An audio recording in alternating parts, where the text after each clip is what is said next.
अल्हम्दुलिल्लाह रब्बिल आलमीन वस्सलातु वस्सलामु अलैका या सफ़्वतल अंबिया'i वल मुरसलीन अम्मा बअद फ़अऊज़ु बिल्लाहि मिनश शैतानिर रजीम बिस्मिल्लाहिर रहमानिर रहीम क़ुल इन कुन्तुम तुहिब्बूनल्लाह फ़त्तबिऊनी युहब्बिबकुमुल्लाह सदक़ल्लाहुल अज़ीम व बल्लगना रसूलुहुन नबियुल करीम वक़द सदक़्ता अन्त या सय्यदी या सय्यदी या सय्यदी या मक्की या मदनी या अरबी या क़ुरशी या हाशिमी व या सय्यदना या सय्यदना या सय्यदना या हबीबना या तबीबना या हबीबुल मुस्तफ़ा अल मुज्तबा सल्लल्लाहु अलैहि व आलिहि वसल्लम। लायक सद एहतराम उलमाए किराम, मशाइख़ इज़ाम, अरबाब इल्म व बसीरत, साहिबान अक्ल व दानिश, पर्दा नशी, ख़ातिन उम्मत, मेरे दोस्तों, भाइयों, बुज़ुर्गों, अस्सलामु अलैकुम व रहमतुल्लाहि व बरकातुहू। मैं दिल की अथाह गहराइयों से हदिया तहनीयत व तशक्कुर पेश करना चाहूँगा हज़रत किबला शेख तरीक़त, पीर तरीक़त, रहबर शरीयत सैयदुना अश-शेख बुल्ले शाह साहिब हाफ़िज़हुल्लाह की बारगाह में, जिन्होंने आज की इस बज़म में मुझ तही दामन इल्म को मदऊ किया और बरतानिया में मुसलसल हमारे तहरीक के कारकुनान के साथ राब्ते में रहे और आज की इस बज़म में मुझे आप तमाम आशिकान मुस्तफ़ा सल्लल्लाहु अलैहि वालैहि वसल्लम की ज़ियारत की सआदत हासिल हो रही है। अल्लाह जल्ला वाला हज़रत की मोहब्बतों को कबूल फरमाए। आज की इस बज़म में जब हाज़िरी हुई तो मैं सुन रहा था, देख रहा था, अहबाब का जज्बा, आपकी मोहब्बत और कौनैन के वाली सल्लल्लाहु अलैहि वालैहि वसल्लम की बारगाह में अक़ीदतों के गजरे निछावर किए जा रहे थे। कुरान करीम की तिलावत हो रही है। आपका जज्बा, आपकी मोहब्बत, आपका ज़ौक़ देखकर जो मौजू मेरे जहन में था उसे कुछ बदलना पड़ा, क्योंकि यहाँ मिजाज वो नहीं है जो लेकर मैं आया था। ज़ाहिर है यूनिवर्सिटीज़, कॉलेजेस में एथीज़म का रद्द, इल्हाद का रद्द, फितना इल्हाद का रद्द, मुस्तशरिकीन ओरिएंटलिस्ट के एतराज़ात का रद्द, फिर दौर हाज़िर के फितनों के हवाले से चंद बातें मेरे जहन में थी। लेकिन यहाँ आकर देखा तो शिकारे माह करूँ या तलब आफताब करूँ, शिकारे माह करूँ या तलब आफताब करूँ, मैं किसका तर्क करूँ, किसका इंतखाब करूँ। सुभान अल्लाह। पीर साहब कहाँ से आगाज़ किया जाए? वाह वाह वाह वाह। ये फिर अता करें किबला। हाँ जी। शिकारे माह करूँ या तलब आफताब करूँ, मैं किसका तर्क करूँ, किसका इंतखाब करूँ। हाय हाय हाय, बहुत अच्छा है। वाह वाह वाह। और अच्छा जी, वो याद कर लेंगे, मेरी तकरीर भी ख़त्म हो जाएगी, वो उसे चलाएंगे, पूरी दुनिया में फैलाएंगे। मुझे, मेरे लिए भी कुछ रहने दें उन्हें असबर हो जाएगा। शिकारे माह करूं या तलब आफताब करूं, मैं किसका तर्क करूं, किसका इंतखाब करूं। और जनाब नकीब महफिल ने तो बहुत कुछ मेरे हवाले से कहा और फिर लफ्ज़ मुबालगा का इस्तेमाल भी किया, फिर उसका रद्द भी किया। अगर उस इस्तेमाल को आप जारी रखते तो मुनासिब रहता। यकीनन मैं इस काबिल नहीं हूँ, मुअर्रा हूँ हुनर से, मैं सरापा ऐब हूँ अकबर। मुअर्रा हूँ हुनर से, मैं सरापा ऐब हूँ अकबर। इनायत है अहिब्बा की अगर अच्छा समझते हैं। न खरीदार का हिस्सा हूँ न हक बाए का, मैं वो दाना हूँ जो गिर जाए कफ़े मेज़ां से। अच्छा, उर्दू अशार अगर अहबाब को समझ ना आते हूँ तो मैं अक्सर ये कहा करता हूँ कि पित्तल सोने नाल न रलदा, सुरमे नाल न कोले, कावां दी की जा मोहम्मद जिस था बुलबुल बोले। सुभान अल्लाह। जहाँ बागे मदीना की हंसी बुलबुलें अपने अंदाज़े दिलबराना में कौनैन के वाली सल्लल्लाहु अलैहि वसल्लम की बारगाह में सुभान अल्लाह अक़ीदतों के गजरे निछावर करती हूँ, वहाँ मुझ कव्वे की काहें काहें कोई माना नहीं रखती। यह आपका अपनापन है, आपकी मोहब्बत है और किबला पीर सैयद बुल्ले शाह साहिब हाफ़िज़हुल्लाह की शफ़क़त है, मोहब्बत है, मेहरबानी है। और हकीकतन जब से उनसे बात हुई है, उनकी ज़ात में आजिज़ी, इनके सारी फ़रोतनी देखकर मैं ये कहने पे मजबूर हूँ कि जहाँ को नाज है हस्ती पे अपनी, जहाँ को नाज है हस्ती पे अपनी, मैं अपनी नेस्ती पे मर रहा हूँ। जहाँ को नाज है हस्ती पे अपनी, बहुत अच्छा है। मैं अपनी नेस्ती पे मर रहा हूँ। मिला है जब से लुत्फ़े खाक सारी, तनज़्ज़ुल में तरक्की कर रहा। ये भी एक तरक्की का मकाम होता है, जब अल्लाहु इंसान अकबर कबीरा, अल्लाह। तरक्की करता है, इर्तिका की मनाजिल तनज़्ज़ुल में तय किया करता है। अल्लाह जल्ला वाला हम सबको ऐसी ही आजी अता फरमाए, ऐसी इनकिसारी अता फरमाए। कुरान करीम की जिस आया मुबारका को सरनामा सुखन की हैसियत से तिलावत करने का शर्फ हासिल हुआ, खल्ला के कायनात इरशाद फरमाता है, इत्तिबा का हुक्म इरशाद फरमाता है कि नबी करीम सल्लल्लाहु अलैहि वसल्लम की इत्तिबा करो। और एक और मकाम पर इरशाद फरमाया, अतीउल्लाह व अतीउर रसूल, इताअत का हुक्म भी है। चूँकि जब मैं आया तो इन्होंने बताया कि रबीउन नूर रबीउल अव्वल शरीफ के गालिबन आखिरी अयाम है, आखिरी रात है आज, और फिर रबीउल सानी की इब्तिदा है। तो मैं सोच रहा था कुरान करीम की इस आया की रोशनी में कुछ शान मुस्तफ़ा सल्लल्लाहु अलैहि वसल्लम भी बयान हो जाए, कुछ शान औलिया भी बयान हो जाए। इत्तिबा और इताअत दोनों का हुक्म है। इताअत कहते हैं किसी का हुक्म सुनना, किसी का कौल सुनना और सुनकर उस पर अमल करना, किसी के हुक्म की पैरवी को इताअत कहते हैं। इत्तिबा कहते हैं किसी की अदाओं को देखकर अदाओं को अपना लेना, ये इत्तिबा है। अब अक़वाले मुस्तफ़ा सल्लल्लाहु अलैहि वसल्लम हदीस की किताबों में मौजूद हैं, जमा हैं। अगर कोई हुज़ूर अकरम सल्लल्लाहु अलैहि वसल्लम की इताअत करना चाहता है तो हुज़ूर अकरम सल्लल्लाहु अलैहि वसल्लम के अक़वाल का मुताला करेगा। कहाँ तलाश करेगा? सही बुखारी की तिलावत करेगा, सही मुस्लिम पढ़ेगा, तिरमिज़ी पढ़ेगा, सुनन अन्नसाई पढ़ेगा, सुनन इब्न माजा पढ़ेगा, मुअत्ता इमाम मालिक पढ़ेगा, मुअत्ता इमाम मोहम्मद पढ़ेगा। हदीस की किताबों में अक़वाले मुस्तफ़ा सल्लल्लाहु अलैहि वसल्लम मौजूद हैं, महफूज हैं। लेकिन हदीस की किताबों में नबी करीम सल्लल्लाहु अलैहि वसल्लम की अदाओं का जिक्र तो है, लेकिन औराक़े किताब में अदाएँ जमा नहीं हो सकती। ये मुमकिन नहीं है, क्योंकि अदाओं का जिक्र तो है, हुजूर की मुस्कुराहट का जिक्र है, लेकिन किताब के औराक में मुस्कुराहट नज़र नहीं आती। हुजूर अकरम सल्लल्लाहु अलैहि वसल्लम के जलाल का जिक्र है, लेकिन किसी किताब में, किताब के औराक में हुजूर अकरम सल्लल्लाहु अलैहि वसल्लम का जलाल नज़र नहीं आता। हुजूर अकरम सल्लल्लाहु अलैहि वसल्लम के लबों पर तबस्सुम की खिलखिलाहट का जिक्र तो है, लेकिन तबस्सुम का किताब के औराक में नज़र आना ये मुमकिन नहीं है। तो सवाल ये पैदा होता है, इताअत का तरीका तो हम सीख चुके कि अक़वाले मुस्तफ़ा सल्लल्लाहु अलैहि वसल्लम को देखकर उनकी पैरवी की जाए, अहकाम पर अमल किया जाए तो इताअत हो जाएगी। अब इत्तिबा कैसे करें? इत्तिबा का तरीका क्या है? क्योंकि औराक में हुजूर की मुस्कुराहट, हुजूर की अदाएँ नज़र तो नहीं आती, तो इत्तिबा के लिए जिसकी इत्तिबा की जा रही है उसको देखना ज़रूरी है, उसकी ज़ियारत ज़रूरी है, वगरना इत्तिबा कैसे होगी? कामिल इत्तिबा, कामिल इत्तिबा का एक ही तरीका है कि उनकी अदाओं को देख लिया जाए। अब अल्लाह ने हुक्म फरमाया है इताअत भी करनी है, इत्तिबा भी करनी है, तो इताअत के लिए तरीका यह है अक़वाले मुस्तफ़ा सल्लल्लाहु अलैहि वसल्लम को मुहद्दिसीन की किताबों में तलाश किया जाए, अमल किया जाए तो इताअत हो जाएगी। लेकिन इत्तिबा कैसे करें? हमने हुजूर को देखा नहीं तो कहा इत्तिबा का तरीका यह है कि उन्हें देख लो जिन्होंने हुजूर को देखा है, जिसने उन्हें देखा है तुम उनको देख लो, ये इत्तिबा का तरीका है। जिसने हुजूर की अदाओं को देखा है, ये दो तरीके हैं शयूख के, औलिया के। एक वो शयूख हैं जो अपने शेख के हाथ पर बैत करते हैं, अपने शेख की अदाओं को देखते हैं, उनके शेख फिर उनके शेख की अदाओं को देखते हैं। यह सनद मुत्तसिल हुजूर अकरम सल्लल्लाहु अलैहि वसल्लम तक पहुँचती है। एक मुरीद अपने शेख की अदाओं को देखकर हुजूर अकरम सल्लल्लाहु अलैहि वसल्लम की सुन्नत पर अमल करता है और इत्तिबा कर लेता है। और दूसरा तरीका यह है कि शेख कामिल अपनी निगाह से इंसान को तज़किया के मराहिल तय कराने के बाद, दिल को पाकीज़ा करने के बाद, दिल के बंद दरवाज़ों को खोल देता है और अपनी निगाह से कौनैन के वाली सल्लल्लाहु अलैहि वसल्लम का दीदार करा देता है।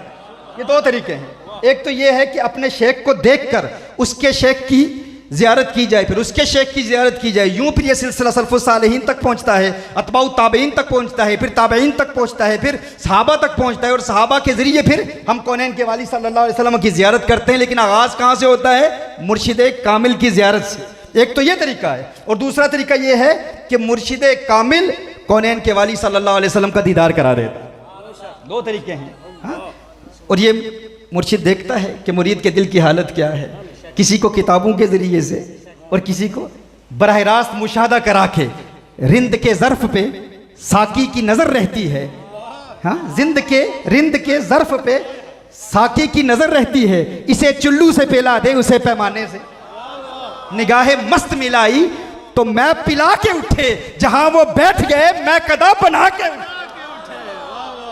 यानी हर मिजाज के लोग होते हैं। कुछ कोई किताबों को पढ़ना चाहता है, हाँ, कोई किताबों के ज़रिए हुजूर का दीदार करना चाहता है, और कोई कहता है कि मुर्शिद मेरा ताल्लुक़ तो बलीदुन्नास में भी नहीं होता, मैं तो ऐसा शख्स हूँ ना अकल रखता हूँ ना फ़हम रखता हूँ ना किताबों को समझता हूँ, मेरा हाफ़ज़ा कमज़ोर है, मेरा फ़हम नहीं है, इदराक नहीं है, शऊर नहीं है, मैं तो हुजूर का दीदार करना चाहता हूँ, देखना चाहता हूँ। तो किसी को तो किताबों के ज़रिए, और किसी को अपना जलवा दिखा के, और किसी को बराह रास्त हुजूर का जलवा दिखा के, और कोई कहता है कि मैं इल्म भी पढ़ना चाहता हूँ लेकिन पढ़ नहीं पाता, तो उसके दिल पर वली ऐसी निगाह डालता है गोया के कहता है किताबें नहीं पढ़ सकता तो ना पढ़, चक घूंघट शर्म हिजाबानू, चक घूंघट शर्म हिजाबानू, छड़ दर्स ते फूक किताबानू, इते कम नहीं पढ़न पढ़ावन दा, सिख जज कोई यार बनावन दा। नारे तकबीर, नारे रिसालत, नारे रिसालत, नारे हैदरी, फैज़ाने हुजूर शहंशाह विलायत। तो ये दो उसूल हैं, दो तरीक़ हैं, दो असालीब हैं इत्तिबा के लिए। अब देखिए कुरान करीम में अल्लाह जल्ल वाला ने इरशाद फरमाया इत्तिबा भी करनी है और इताअत भी करनी है। अब क़यामत तक इत्तिबा का सिलसिला भी जारी रहेगा और इताअत का सिलसिला भी जारी रहेगा। अब इताअत का तरीका क्या है? मुहद्दिसीन की किताबों के ज़रिए अल्लाह जल्ल वाला ने अक़वाले मुस्तफ़ा सल्लल्लाहु अलैहि वसल्लम को महफूज कर लिया है। अक़वाले मुस्तफ़ा तलाश करने हैं तो मुहद्दिसीन की किताबों में तलाश करेंगे। अब अफ़आले मुस्तफ़ा सल्लल्लाहु अलैहि वसल्लम, आमाले मुस्तफ़ा सल्लल्लाहु अलैहि वसल्लम, हुजूर की अदाएँ कहाँ देखेंगे, उन्हें कहाँ तलाश करेंगे? यानी मुहद्दिसीन की किताबों में अक़वाले मुस्तफ़ा सल्लल्लाहु अलैहि वसल्लम महफूज हैं, और औलिया की अदाओं में, औलिया के किरदार में आमाले मुस्तफ़ा सल्लल्लाहु अलैहि वसल्लम महफूज हैं। और इन दोनों का क़यामत तक रहना ज़रूरी है। क्यों? देखिए अल्लाह कुरान में इरशाद फरमाता है वल्लाहु यअसिमुका मिनन नास। महबूब अल्लाह जल्ल वाला आपको लोगों से महफूज रखेगा। अब एक उसूल है, कायदा है, अल इब्रतु बिउमूमि लफ्ज़ि ला बिखुसूसी सबब। आयात कुरानिया के हवाले से जो अहले इल्म मुफ्तियान किराम जो दरसियात से ताल्लुक़ रखते हैं वो जानते हैं कि एतबार अल्फाज के उमूम का होता है, ख़ास असबाब का नहीं होता। शान नुज़ूल का हर वक्त एतबार नहीं होता, क्योंकि शान नुज़ूल ज़न्नी है और कुरान करीम का उमूम क़ती है, और ज़न्नी के ज़रिए से क़ती को बातिल नहीं किया जा सकता। अब शान नुज़ूल क्या है? शान नुज़ूल तो ये है कि नबी करीम सल्लल्लाहु अलैहि वसल्लम के साथ कुछ सहाबा किराम अलैहिम रिदवान रहते। ज़ाहिरी तौर पर सहाबा किराम अलैहिम रिदवान हुज़ूर अकरम सल्लल्लाहु अलैहि वसल्लम की हिफाजत के लिए रहते। लेकिन एक वक्त आया, अल्लाह जल्ल वाला ने इरशाद फरमाया कि अब ज़रूरत नहीं है। अल्लाहु यअसिमुका मिनन नास। महबूब आपका रब आपको लोगों के शर से महफूज रखेगा, लोगों के हमलों से महफूज रखेगा। तो अब हिफाजत की जितनी सूरतें हैं, आयत का उमूम बता रहा है कि हिफाजत की जितनी सूरतें हैं वो इस उमूम के अफराद में शामिल है। आप समझ रहे हैं ये लुग़त? यानी हिफाजत की जितनी सूरतें हम तसव्वुर कर सकते हैं वो सारी इसमें शामिल हैं। यानी फ़कत हुजूर अकरम सल्लल्लाहु अलैहि वसल्लम की जान की हिफाजत नहीं होगी, फ़कत अक़वाले मुस्तफ़ा सल्लल्लाहु अलैहि वसल्लम की हिफाजत नहीं होगी, फ़कत आमाले मुस्तफ़ा सल्लल्लाहु अलैहि वसल्लम की हिफाजत नहीं होगी। हुजूर की हर अदा क़यामत तक महफूज रहेगी।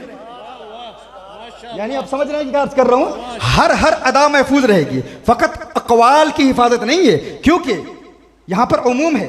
अल इब्रतु बिउमूमि लफ्ज़ वला बिखुसूसी सबब। मुअतबर अल्फाज का उमूम होता है, ख़ास असबाब अगर अल्फाज के उमूम की कंट्रडिक्शन में आए, तजाद में आए, जिद में आए, तो ख़ास अहबाब को रद्द कर दिया जाता है और उमूम कायम रहता है, उमूम कतई होता है। तो कतई उमूम को मद्देनजर रखते हुए हम देखते हैं कि अल्लाह जल्ल वाला इरशाद फरमा रहा है, महबूब आपकी हर अदा को महफूज रखा जाए।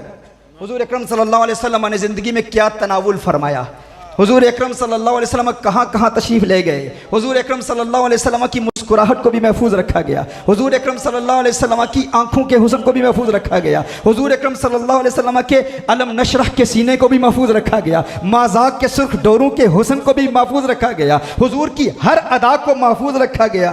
क्यों अदा को महफूज रखा गया? ताकि इताअत भी हो सके, इत्तिबा भी हो सके, इताअत भी हो सके और इत्तिबा भी हो सके। अब दुनिया के मुस्तशरिकीन हूँ, ओरिएंटलिस्ट हूँ, इल्म हदीस के मुनकिरीन हूँ, यहूद और नसारा हूँ, एथियस्ट हूँ, वो एड़ी चोटी का जोर लगा लें कि हमने इल्म हदीस को ख़त्म करना है। इल्म हदीस के ख़िलाफ़ कितने कितने बड़े फितने फैले पूरी दुनिया में, लेकिन इल्म हदीस आज दिन तक महफूज है। क्यों? क्योंकि अल्लाह जल्ल वाला ने इरशाद फरमाया, वल्लाहु यासिमुका मिनन नास, महबूब तेरे अक़वाल महफूज रहेंगे, महबूब तेरे अक़वाल महफूज रहेंगे। लेकिन फ़कत अक़वाल ही महफूज नहीं रहेंगे, अफ़आल भी महफूज रहेंगे, आमाल भी महफूज रहेंगे। अब आमाल की हिफाजत का एहतमाम कैसे हुआ? कहा आमाल महफूज रहेंगे औलिया की अदाओं के ज़रिए से। तो मैं ये कहने में हक बजानिब हूँ कि जिस तरह हदीस के इल्म को दुनिया में कोई मिटा नहीं सकता, दुनिया में कोई शख्स जितना भी बड़ा आलिम हो, मुहक्किक हो, मुस्तशरिक हो, अगर यहूदी हो, ईसाई हो, हिंदू हो, मुस्लिम हो, काफिर हो या नाम निहाद मुस्लिम हो, वो एड़ी चोटी का जोर लगा ले, रब्बे काबा की कसम, दुनिया की कोई ताकत हदीस का इल्म मिटा नहीं सकती। जिस तरह दुनिया की कोई ताकत हदीस का इल्म मिटा नहीं सकती, हदीस के इल्म के जरिए अक़वाले मुस्तफ़ा की हिफाजत की जमानत कुरान देता है और औलिया की अदाओं के जरिए आमाले मुस्तफ़ा के हिफाजत की जमानत कुरान देता है। मैं कहता हूँ जिस तरह दुनिया की कोई ताकत अक़वाले मुस्तफ़ा को नहीं मिटा सकती, इसी तरह आमाले मुस्तफ़ा को नहीं मिटा सकती। अगर आमाले मुस्तफ़ा को नहीं मिटा सकती तो पता चला जिस तरह हदीस का इल्म क़यामत तक जारी रहेगा, औलिया की शानें भी क़यामत तक जारी रहेगी। कोई औलिया को मिटा नहीं सकता। लफ्ज़े उम्मी पर भी आती है।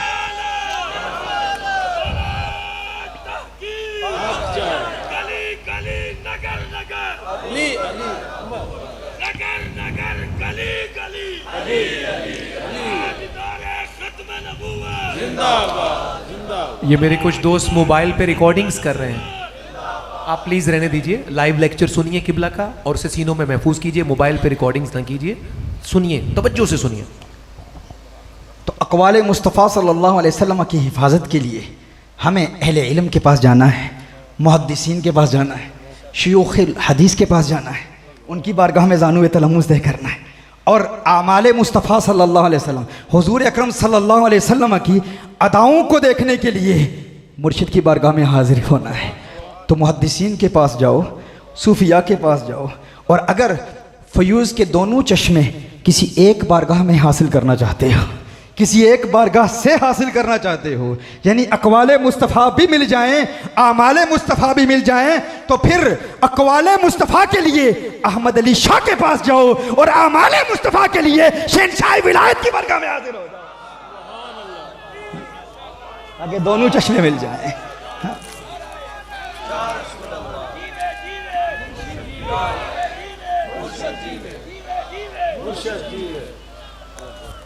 ये वो एक बारगाह है जहाँ से दोनों फ़यूज़ के चश्मे जारी होते हैं, दोनों फ़यूज़ मिलते हैं। और फिर ये वो बारगाह है, थोड़ी देर पहले हज़रत फरमा रहे थे तो हज़रत की बातों से ही इसको अख़ज़ किया है कि ये मिलाने वाली बारगाह है, क्योंकि जिसके ज़रिए आप कौनैन के वाली सल्लल्लाहु अलैहि वसल्लम की ज़ियारत करेंगे, जो वसीला बनेगा, ये भी तो ज़रिए है ना कि जो वसीला बन रहा है वो भी हुजूरी वाला हो, क्योंकि दिखाएगा वही जो खुद देखने वाला है। जिसे खुद नज़र ना आए वो क्या दिखाएगा? जो खुद देखने वाला हो, और देखने वाला भी वो हो जो फ़कत मुद्दई ना हो देखने का। ऐसे भी होते हैं जो दावेदार होते हैं, झूठे दावेदार होते हैं कि हमने देखा है। अच्छा, एक तरीका ये है जानने का कि हकीकतन देखा है या नहीं। एक तरीका ये है कि देखने वालों के अक़वाल में तज़ाद नहीं होगा। तारुज नहीं होगा, कंट्रडिक्शन नहीं होगी। यानी हम देखते हैं कि बहुत सारे देखने के दावे करते हैं, हमने देखा है, वो हनफी फिक को फॉलो भी करते हैं, खुद को मातुरीदी कहेंगे या अशारी कहेंगे, लेकिन क्या वजह है कि देखने के दावे के बाद फिर नज़रियात में, एतकादात में, उनके उसूलों में इस कदर कंट्रडिक्शन है। कोई कहता है ज़िंदा हैं, कोई कहता है नहीं अभी भी ज़िंदा नहीं है। यानी एक ही दावा, हर एक का शेख कह रहा है मैंने देखा, एक कह रहा है मैं हयाती हूँ, एक कह रहा है मैं ममाती हूँ। भाई अगर देखा है तो तारुज नहीं हो सकता, कंट्रडिक्शन नहीं हो सकती। हमारे देखने वालों को देखो ज़रा, हमारे देखने वालों को देखो, कौन है जो हमारे यहाँ देखते हैं ना, उनके मुशाहदात में तारुज नहीं है, कंट्रडिक्शन नहीं है। ना मुशाहदात में कंट्रडिक्शन है, ना उनके फतवों में तारुज है, ना उनके कलाम में तारुज है, ना उनके नातिया कलाम में तारुज है। तारुज आपको नजर ही नहीं आएगा। हाँ? आप खुद देख लें, एक देखने वाला बरेली में है, हाँ? और एक देखने वाला गोलड़ा शरीफ में है। हाँ हाँ हाँ, क्या कहने, मैं उसी तरफ आ रहा हूँ इंशाअल्लाह। एक देखने वाला गोलड़े शरीफ में है और एक देखने वाला बरेली शरीफ में है। एक तरफ जमात अली है, एक तरफ सैयद विलायत शाह साहब हैं। ये सारे देखने वाले हैं। कहीं नक्शबंदी में खाना है, कहीं चिश्ती में खाना है, और ये तो नक्शबंदी भी है और चारों सिलसिलों में इन्हें इजाज़त भी है। यहाँ कादरियत भी है, नक्शबंदियत भी है, चिश्तियत भी है, सरवर्दियत भी है। और जहाँ सबका मजमुआ पाया जाए तो हम ये भी देखेंगे ना कि सारे दावा कर रहे हैं हमने देखा, तो क्या जिसने देखा उनके नजरियात में इख्तिलाफ है या नहीं है? अगर इख्तिलाफ है अकायद में, उसूल में, तो पता चला देखा नहीं। और अगर देखा है तो तारुज नहीं है। जो अहमद रजा ने देखा वही मेहर अली ने देखा। और ये जो देखने वाले होते हैं ना, याद रखें उनके अकायद में कभी इख्तिलाफ नहीं होता। उसूल में, फिक़ही मसाइल में हो सकता है, फ़ुरू में इख्तिलाफ हो सकता है, क्योंकि फ़ुरू में हक वाहिद नहीं होता, मुतअद्दिद होता है। तअद्दुद फ़ुरू में हो सकता है, फ़ुरूई मसाइल में, सब्सिडरी इश्यूज़ में, फ़िक़्ह मैटर्स में, लेकिन एतिक़ाद में, उसूल में हक वाहिद होता है, एक ही होता है। तो हम देखते हैं कि सबके नज़रियात एक हैं। ये सनद मुत्तसिल देख लें, शेख को देखें, उनके शेख को देखें, उनके शेख को देखें, उनको शेख को देखें, सारे शयूख में जो नज़रिया है वो तमाम में एक है, किसी में कोई कंट्रडिक्शन नहीं है। अकायद तो अकायद, उनके कलाम को देख लें, कलाम की सनातों को देख लें। बरेली वाले ने देखा तो क्या कहा? कहा लम यअति नज़ीरु कफ़ी नज़रिन। मैंने कहा ना कि मैंने मौजू इसीलिए बदला है आपका मिजाज देख के। और मैं आपको बताना चाहता हूँ, मैं अक्सर यहाँ पाकिस्तान में आकर कहता भी हूँ कि मेरी उर्दू मेरी पहली ज़ुबान नहीं है, ना ही पंजाबी मेरी पहली ज़ुबान है। यानी जिस ज़ुबान में मैंने इल्म पढ़ा इब्तदाई पे, ना ही अरबी पहली ज़ुबान है, वो इंग्लिश है। तो जितने भी मेरे लेक्चर्स वहाँ पर तफसीरुल कुरान के हवाले से होते हैं वो इंग्लिश में होते हैं। तो आपकी तबीयतों की ज़ियाफ़त के लिए, आपका मिजाज देखकर, आपके लबों पर मुस्कुराहट देखकर कि आप इस किस्म की गुफ्तगू, मोहब्बत वाली गुफ्तगू सुनना चाहते हैं, तो इंशाल्लाह इस तरफ आ रहा हूँ। इसीलिए कुछ मौजू को बदला है। तो देखिए, बरेली का कलंदर जब देखता है, हुजूर को देखता है, तो वो क्या कहता है? वो कहता है लम यअति नज़ीरु कफ़ी नज़रिन मिसले तु नशुद पैदा जाना, जगराज को ताज तोरे सरसू है तुझको शहे तो सरा जाना, अनफियत शिन व सखा का अतम है गैसुए पाक है अबरे करम, है गैसुए पाक है अबरे करम, बरसन हारे रिम जिम तो बूंद इधर भी गिरा जाना। ये किसने कहा? ये बरेली वाले ने कहा, जो बरेली में बैठकर देख रहा है। देखने के बाद कहता है लम यअति नज़ीरु कफ़ी नज़रिन मिसले तु नशुद पैदा जाना, जगराज को ताज तोरे सरसू है तुझको शहे तो सरा जाना, अनफियत शिन व सखा का अतम है गैसुए पाक है अबरे करम, बरसन हारे रिम जिम दो बूंद इधर भी गिरा जाना, अल कल्बु शजिन वल हम्मु शुजू दिलजार चुना जाजेर चुनू, अल कल्बु शजिन वल हम्मु शुजू अज सिख मित्रां दी वधेरी है, क्यों दिलड़ी उदास गनेरी है, लूलू विच शौक चंगेरी है, अज नैना लाया क्यों। अकायद में हम आहंगी देखें, नज़रियात में हम आहंगी देखें, और फिर कलाम में हम आहंगी देखें। बरेली वाला क्या कह रहा है? वो कह रहा है अल कल्बु शजिन वल हम्मु शुजू, दिलजार चुना जहाँ ज़ेर चुनू। और फिर गोलने वाला क्या कह रहा है? कहा आज सिख मित्रां दी वधेरी है, क्यों दिलड़ी उदास गनेरी है, लू लू विच शौक चंगेरी है, अज नैना लाया क्यों जड़ियां। और फिर देखें, फिर बरेली वाला कहता है, बरेली वाला यूं गोया होता है, वो कहता है एक तो कहा अल कल्बु शजिन वल हम्मु शुजू। अब जो उलमा तर्जुमा समझते हैं वो जानते हैं कि क्यों मैंने इस शेर का यहाँ इंतखाब किया कि आज सिख मित्रां दी वधेरी है, क्यों दिलड़ी उदास गनेरी है, लू लू विच शौक चंगेरी है, अज नैना लाइया क्यों जड़ियां। और फिर जब बरेली के कलंदर ने आका का हुस्न बयान किया, आका की जुल्फे बयान की, आका की आंखों का हुस्न बयान किया, तो कहा खत हाले माँ जुल्फ अबरे अजल, खत हाले माँ जुल्फ अबरे अजल। और उधर फिर गोलने वाला कहता है मुख चंद बदर शाशानी ये, मथे चमके लाट नूरानी ये, काली जुल्फते अख मस्तानी ये, मखमूर अकीर मदबरी। बरेली वाले ने क्या कहा और फिर गोलने वाले ने क्या कहा? बरेली वाला कहता है लकबदरुन फिल वजहिल अजमल, लकबदरुन फिल वजहिल अजमल, खत हालाए माँ जुल्फ अबरे अजल, लकबदरुन फिल वजहिल अजमल, खत हालाए माँ जुल्फ अबरे अजल, मुख चंद बदर शाशानी ये, मथे चमके लाट नूरानी ये, काली जुल्फते अख मस्तानी ये, मखमूर अकीहिन मदबरी।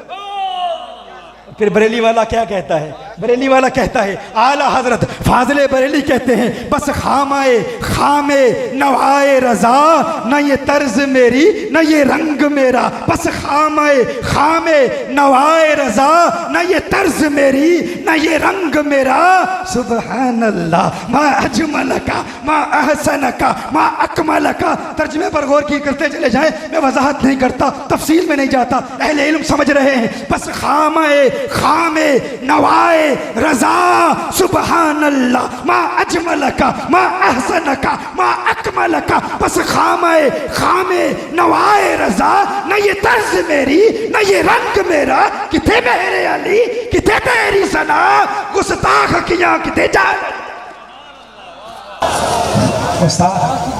देखें दोनों ने देखा है ना, अंदाज देखें, तेवर देखें, कलाम में हम आंकी देखें। और फिर कुछ ऐसे भी हैं, कुछ ऐसे भी हैं जो इख्तलाफ पैदा करने की कोशिश करते हैं। कहा इस कदर हम आंगी नजरियात में, एतकादात में, काम में इस कदर हम आंगी हो ना हो। अब नक्शबंदियों को चिश्तियों से लड़ाने वाले, चिश्तियों को कादरियों से लड़ाने वाले, गोलड़वियों को रिजवियों से लड़ाने वाले, ऐसे भी तो होते हैं ना। ये शरीर तबका हर दौर में मौजूद होता है।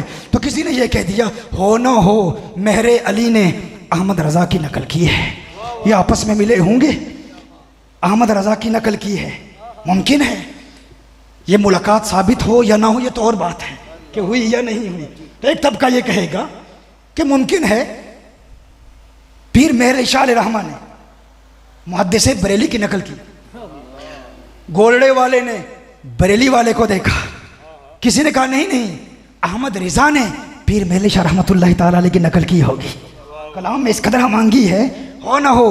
किसी ने कहा बरेली वाले ने गोलड़े वाले को देखा, किसी ने कहा गोलड़े वाले ने बरेली वाले को देखा होगा। मैंने कहा अकल के अंधे अकल के नाखून ले, तुम्हारे देखते नहीं इसलिए इस कदर तारुज है। कहते हो फुला ने फुला की नकल की, हमारे मुशादे वाले हैं, हमारे अहले नजर हैं, हमारे देखने वाले हैं। मत कहो बरेली वाले ने गोलने वाले को देखा, और ये भी ना कहो वो गोलने वाले ने बरेली वाले को देखा। बल्कि यूं क्यों नहीं कहते दोनों मुजद्दिदीन ने मदीने वाले को देखा है, हमारे देखने वाले।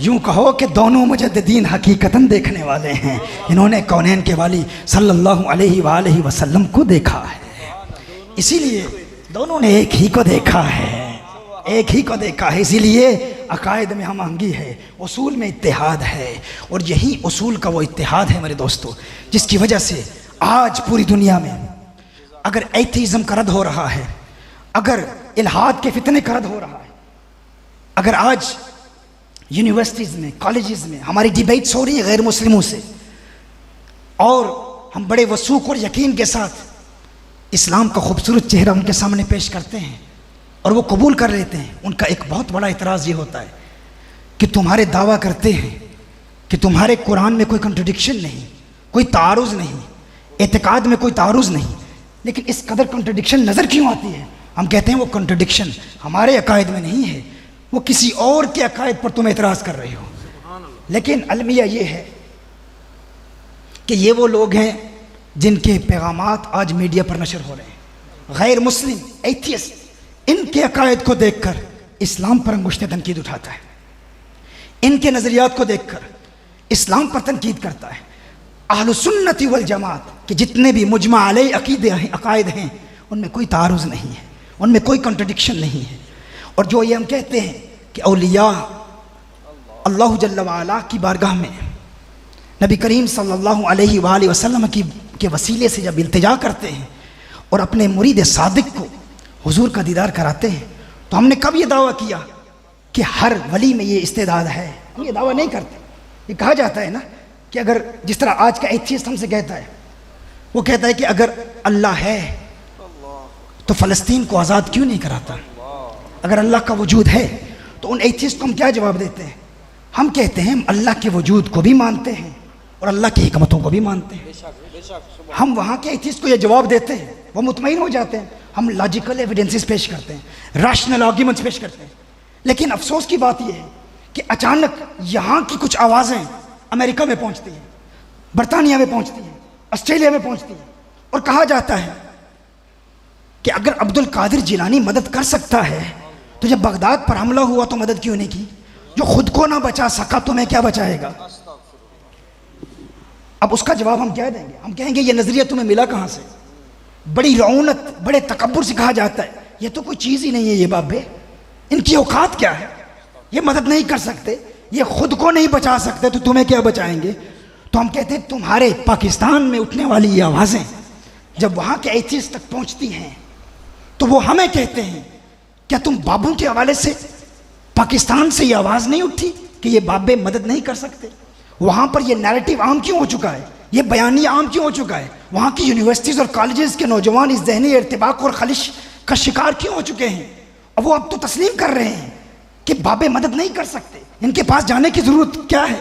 तो हम कहते हैं वही हिकमतें जो तुम्हारे रद्द में हम बयान करते थे वजूद बारी ताला के हवाले से, वही हिकमतें तो इन औलिया के हवाले से। हमने कब दावा किया है कि अल्लाह के वली अल्लाह की हिकमत के खिलाफ और अल्लाह के इज़्न के खिलाफ मदद करेंगे? हमने ये दावा ही नहीं किया।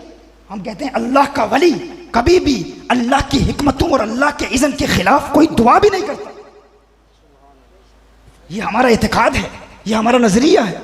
लेकिन जब वहाँ का ओरिएंटलिस्ट, जब वहाँ का एथियस्ट हमें कहता है कि अल्लाह के वजूद की दलील क्या है, अगर है तो हम मदद क्यों नहीं करता, तो हमारा जवाब क्या होता है? हम अल्लाह के वजूद को भी मानते हैं, उसकी हिकमतों को भी मानते हैं। और अगर कोई कहे कि औलिया मदद नहीं करते, हम कहते हैं हम वो औलिया के तसर्रुफात को भी मानते हैं और उनकी हिकमतों को भी मानते हैं। अल्लाह के वली के मुख्तलिफ दर्जे होते हैं, ये नहीं कि हर वली मुशाहदा करा सकता है। अहले तसव्वुफ कहते हैं कि 4 दर्जात हैं औलिया के। एक वो वली होता है जिसे अपनी विलायत का इल्म ही नहीं होता, उसे पता ही नहीं होता कि मैं वली हूं, उसे भी इल्म नहीं होता और दुनिया को भी इल्म नहीं होता। वली को खुद भी इल्म नहीं होता मैं वली हूं, और जो उसके ज़माने में लोग होते हैं उन्हें भी नहीं पता होता कि वो वली। मुजद्दिद अल-फ़िसानी रहमहुल्लाह इरशाद फरमाते हैं कि ये वो महफूज लोग होते हैं, अल्लाह जल्ल वाला इनको उस मकाम पर फायज करता है कि इनकी विलायत कायम रहती है। वो इसलिए क्योंकि जिसको अपनी विलायत का इल्म हो वो बहुत बड़ी बड़ी आजमाइशों में मुब्तला हो जाता है, कि जिसे अपनी विलायत का इल्म ही ना हो उसमें फिर तकब्बुर पैदा नहीं होता, रऊनत पैदा नहीं होती, दिखलावा वो नहीं करता, ऑस्टेंटेशन का शिकार नहीं होता कि मैं कुछ हूं। दूसरा दर्जा वो है कि जिसे अपनी विलायत का इल्म नहीं होता लेकिन अल्लाह जल्ल वाला लोगों को बता देता है ये अल्लाह का वली है। फिर लोग उसकी बारगाह में जाते हैं, वो कहते हैं आप हमारी तरबियत करें। वो कहते हैं मेरे पास कुछ नहीं है, जाओ किसी और के पास जाओ, मैं कुछ भी नहीं हूं। ये दूसरा मकाम है। एक तो वो है कि जिसे खुद भी नहीं पता, लोगों को भी नहीं पता। दूसरा वो है जिसे खुद नहीं पता लेकिन लोगों को इल्म होता है कि अल्लाह का वली है। तीसरा वो है जिसे खुद इल्म होता है कि वो अल्लाह का वली है लेकिन लोगों को पता नहीं। और चौथा वो है जिसे खुद भी इल्म होता है और अल्लाह जल्ला वाला मखलूक को भी इल्म दे देता है। फिर सैयदना जिब्रील से ऐलान फरमाता है, ए जिब्रील मुझे इससे प्यार हो गया है, अब तुम भी इससे प्यार करो और अल्लाह की मखलूक को बता दो कि अल्लाह को इससे प्यार है, अब सारी मखलूक इससे प्यार करे। ये मुख्तलिफ मरातिब हैं, ये मुख्तलिफ दर्जात हैं औलिया के। हर वली का फिर अपना तसर्रुफ का मकाम है। कोई साले है, कोई वली है, कोई नजीब है, कोई कुतुब है, कोई नकीब है, कोई अब्दाल है, कोई गौस है। हर एक का अपना अपना मकाम है। हम हर वली के हवाले से इन तमाम करामात का एतकाद नहीं रखते। आज के बाद अगर कोई आपसे कहे कि अगर औलिया के तसर्रुफात को मानते हो तो जब पुकारते हो तो मदद नहीं करते, इसका मतलब ये है कि वो कुव्वत ही नहीं रखते। तो यही तो एतराज़ एथियस्ट का है। मुल्हिद यही कहता है अगर अल्लाह को पुकारते हो तो जब मदद नहीं करता तो उसके वजूद को क्यों मानते हो? तो हमारा जवाब क्या है? हमारा जवाब यह है कि हम अल्लाह के वजूद को भी मानते हैं, उसकी हिकमतों को भी मानते हैं। अगर वो मदद नहीं करता तो उसका उस वक्त हमारे मदद न करना हमारे हक में बेहतर है। यही हमारा एतकाद है। लेकिन अफसोस, मुझे बहुत दुख होता है जब पाकिस्तान से ये आवाज़ें बुलंद होती हैं और फिर वहाँ यूके में, अमेरिका में, वेस्टर्न कंट्रीज़ में लोग हमसे सवाल करते हैं। वो कहते हैं कि ये तो तुम्हारे लोगों का एतकाद है, ये हमारा एतकाद नहीं है। हम औलिया को मानते हैं, औलिया के तसर्रुफात को मानते हैं, लेकिन ये नहीं कहते कि कोई वली ये ताकत रखता है अलियाज़ु बिल्लाह कि वो अल्लाह की हिकमत के ख़िलाफ़ कोई अमल करे। अल्लाह की हिकमत के ख़िलाफ़ अमल नहीं करेगा। इस एतकाद को पुख्ता कर लें, इसको समझ लें। अब इत्तिबा और इताअत के हवाले से एक और बात आपके गोश गुजार करता हूँ कि इत्तिबा करने के लिए, इताअत करने के लिए ये तो जानना ज़रूरी है ना कि हुज़ूर अकरम सल्लल्लाहु अलैहि वसल्लम चाहते क्या हैं। हुज़ूर अकरम सल्लल्लाहु अलैहि वसल्लम के अहकाम क्या है। अगर हम हुज़ूर की इताअत करना चाहते हैं, हुज़ूर की इत्तिबा करना चाहते हैं तो नबी करीम सल्लल्लाहु अलैहि वसल्लम की चाहत को समझना भी ज़रूरी है। इब्न हजर इस रिवायत को नकल फरमाते हैं, मेरे आका सल्लल्लाहु अलैहि वसल्लम ने एक मरतबा सहाबा के मजमे में इरशाद फरमाया, हुब्बिब अलैया मिन दुनियाकुम सलास, ए मेरे सहाबा, ए मेरे अहले बैत, मुझे तुम्हारी दुनिया की 3 चीज़ों से प्यार है। या रसूलल्लाह सल्लल्लाहु अलैहि वसल्लम, वो कौन सी 3 चीज़ें हैं जिनसे आप प्यार करते हैं? नबी करीम सल्लल्लाहु अलैहि वसल्लम ने इरशाद फरमाया, मुझे तुम्हारी दुनिया की 3 चीज़ें प्यारी हैं। पहली चीज़ क्या है? हुजूर ने इरशाद फरमाया, खुशबू से प्यार है, इतर से प्यार है। दूसरी, मेरे आका सल्लल्लाहु अलैहि वसल्लम ने इरशाद फरमाया, अपनी ज़ौजा की तरफ मैलान से प्यार है। और इसकी एक वजाहत यह है, औरतों की हुकूक की अदायगी से प्यार है। अब तमाम तहजीबों का मुताला करें, बेबीलोनियन सिविलाइजेशन हो, ग्रीक सिविलाइजेशन हो, वेस्टर्न सिविलाइजेशन हो, अफलातून जैसा बंदा औरत के हकूक़ के हवाले से ये कहता है कि औरत अज़ किस्म इंसान ही नहीं है, ये तो मर्दों की खिदमत के लिए पैदा की गई है। हर सिविलाइजेशन, पास्ट एंशिएंट सिविलाइजेशन का आप मुताला करें और फिर हुज़ूर अकरम सल्लल्लाहु अलैहि वसल्लम की तालीमात का मुताला करें। वो बच्चियाँ जिनको जिंदा दरगोर किया जाता था, वो लोग जो अपनी माओं को मंडियों में बेच देते थे, मेरे आका सल्लल्लाहु अलैहि वसल्लम ने बताया इसी औरत के कदमों में जन्नत है, इसके पाँव में जन्नत है। ये मेरे आका सल्लल्लाहु औरतों को हुकूक दिए। हुज़ूर अकरम सल्लल्लाहु अलैहि वसल्लम ने इरशाद फरमाया, इनकी हुकूक की अदायगी से मुझे प्यार है। और फिर कौन है इनके वाली सल्लल्लाहु अलैहि वसल्लम ने इरशाद फरमाया, तीसरी कौन सी प्यारी चीज़ है? हुज़ूर ने इरशाद फरमाया, नमाज मेरी आंखों की ठंडक है। नमाज मेरी आंखों की ठंडक है, आंखों की ठंडक है।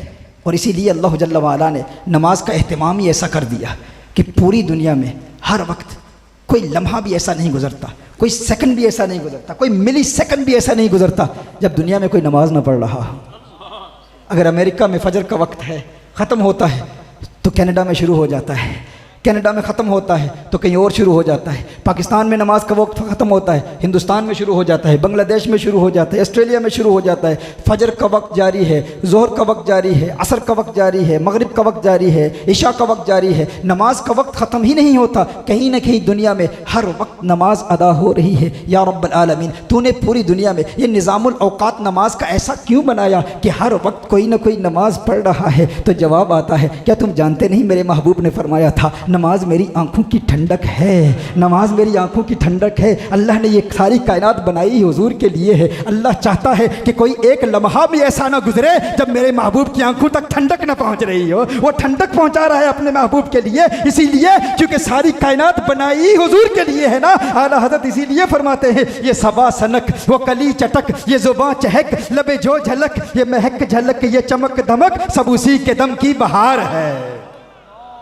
ये ठंडक पहुंचाने का एहतमाम हो रहा है। नमाज इसलिए पढ़ा रहा है कि महबूब की अदाओं को तुम अदा भी करो और फिर अल्लाह के हुक्म पर अमल भी करो और महबूब की आंखों को ठंडक भी पहुंचती रहे, क्योंकि सारी कायनात महबूब के लिए ही बनाई है। फरमाया ये सबा सनक, वो कली चटक, ये जुबां चहक, लबे जो झलक, ये महक झलक, ये चमक धमक, सब उसी के दम की बहार है। ये समन, ये सौसन या समन, ये बनफ्श सुम्बुल नस्तरन, गुल सरवे लाला बरा चमन, वही एक जलवा हजार है। वो न था तो बाग में कुछ न था, वो न हो तो बाग हो सब फना, अदब झुका लो सरे विला कि मैं नाम लूं गुलो बाग का, गुले तर मोहम्मद मुस्तफा, चमन उनका पाक दयार है, चमन उनका पाक दयार है। और महबूब की आंखों तक सल्लल्लाहु तआला अलैहि वसल्लम अगर ठंडक न पहुंच रही हो तो अल्लाह जल्ला वाला का जलाल देखें, अजाब क्या देता है बेनमाजी के लिए। इस पर तो अहले इल्म खिताब करते ही रहते हैं। सूफिया की महफिल है, सुल्तान बाहू अलैहिर्रहमा इरशाद फरमाते हैं कि बेनमाजी से खिंजीर भी पनाह मांगता है, खिंजीर भी पनाह मांगता है। शेख सादी फरमाते हैं कि बेनमाजी को कभी कर्ज न देना, बेनमाजी को कभी कर्ज न देना, कि जो अल्लाह का कर्ज अदा नहीं करता तुम्हारा कर्ज क्या अदा करेगा। और सैयदना गौस आज़म शेख अब्दुल कादिर जिलानी अलैहिर्रहमत इरशाद फरमाते हैं बेनमाजी को मुसलमानों के कब्रिस्तान में दफन न करना। ये हम उस बारगाह में आए हैं जहाँ पहली तालीम ही नमाज की दी जाती है, जहाँ का शेख जब इस दुनिया से जाता है तो शहंशाह विलायत सजदे में होते हैं, हाँ सजदे में होते हैं। यहाँ तालीम नमाज की है और फिर कुरान की है, कुरान की है, तिलावत है कुरान की कसरत। और यहाँ पर जब मैंने उस कारी कुरान को कुरान पढ़ते हुए देखा तो हकीकत में मैं चश्मे तसव्वुर से तख़य्युल बांध के सोच रहा था कि ये हकीकतन इस आस्ताने के फैज़ याफ्ता इन बुज़ुर्गों ने अपने शेख से वफ़ा की है, वफ़ा की है कि जो कुरान का पैगाम उन्होंने पहुँचाया था आज पूरी दुनिया में ये फैला रहे हैं। ये कुरान का प्यार है। ये शहंशाह विलायत सैयदना शेख शाह विलायत अलैहिर्रहमा, ये उनकी तालीम है कि जो इस आस्ताने में जाता है फ़कत फ़ज़ाइल नहीं सुनता, हाँ उसे दीन का इल्म दिया जाता है, उसे ये जज्बा दिया जाता है कि आज के बाद हमारी कोई नमाज कज़ा नहीं होगी। क्यों? क्योंकि हम चाहते हैं कि अल्लाह जल्ला वाला के इस हुक्म पर भी अमल करें और हुजूर की आंखों तक ठंडक भी पहुंचती रहे। और अल्लाह जल्ला वाला ने इस नमाज को बनाया कैसे है? अब नमाजी को देखें, नमाजी की हैअत को देख लें। नमाज की हैअत हुजूर अकरम सल्लल्लाहु अलैहि वसल्लम की याद दिलाती है। हाँ? कैसे? नमाजी जब नमाज पढ़ रहा होता है ना, आसमानी दुनिया में हुजूर का नाम क्या है? अहमद है, अहमद। इंसान जब नमाज पढ़ता है तो जब खड़ा होता है तो अहमद की अलिफ बना हुआ होता है, खड़ा होता है तो अहमद की अलिफ बना हुआ होता है। जरा नमाजी की सूरत देखें, नमाजी की हैयत देखें। खड़ा होता है तो अहमद की अलिफ बना होता है, रुकू में जाता है तो अहमद की हे बना हुआ होता है, सजदे में जाता है तो अहमद की मीम बना होता है, आखिरी बैठनी बैठता है तो अहमद की दाल बना होता है। अल्लाह इबादत अपनी करा रहा है, साथ तस्वीरें यार भी बनाए हुए हैं, यार की सूरत भी बनाए हुए हैं। ये नमाजी की हैयत को देखें, उसके क़याम को देखें, उसकी रुकू को देखें। नमाज के ज़रिए महबूब की आंखों तक ठंडक भी पहुंचाई जा रही है और महबूब का नाम भी वरफ़अना लका ज़िक्रक का यही तो मफ़हूम है ना। नमाज के ज़रिए भी महबूब करीम सल्लल्लाहु अलैहि वसल्लम का ज़िक्र अल्लाह जल्ला वाला बुलंद कर रहा है। जब हम ऐसी बातें बयान करते हैं ना तो कुछ लोगों के जहन में ये बात आती है कि शायद यहाँ शिरक हो रहा है। क्यों? नमाज और फिर हुजूर अकरम सल्लल्लाहु अलैहि वसल्लम की याद। तो मैं कहता हूँ हर बात में ये शिरक का दावा करने वाले, यानी छोटी छोटी बातों पर हुजूर की शान हम बयान करें तो हम मुशरिक हो गए, हुजूर के तसर्रुफात को बयान करें हम मुशरिक हो गए। जबकि नबी करीम सल्लल्लाहु अलैहि वसल्लम ने इरशाद फरमाया, सही बुखारी की हदीस है, इन्नी वल्लाहि मा अखाफु अलैकुम अन तुशरिकू बअदी वलाकिन अखाफु अलैकुम अन ततनाफसू फीहा। मुझे अल्लाह की कसम, मुझ मोहम्मद को मेरे बाद तुम्हारे शिर्क में मुब्तला होने का कोई खौफ नहीं है। नबी करीम सल्लल्लाहु अलैहि वसल्लम ने इरशाद फरमाया, सही हदीस है, बुखारी में 5 मकामात पर आई, हुजूर अकरम सल्लल्लाहु अलैहि वसल्लम को इस उम्मत से शिर्क का कोई खौफ नहीं है कि ये उम्मत शिर्क में मुब्तला होगी। नबी करीम सल्लल्लाहु अलैहि वसल्लम ने अल्लाह की कसम याद फरमाई है।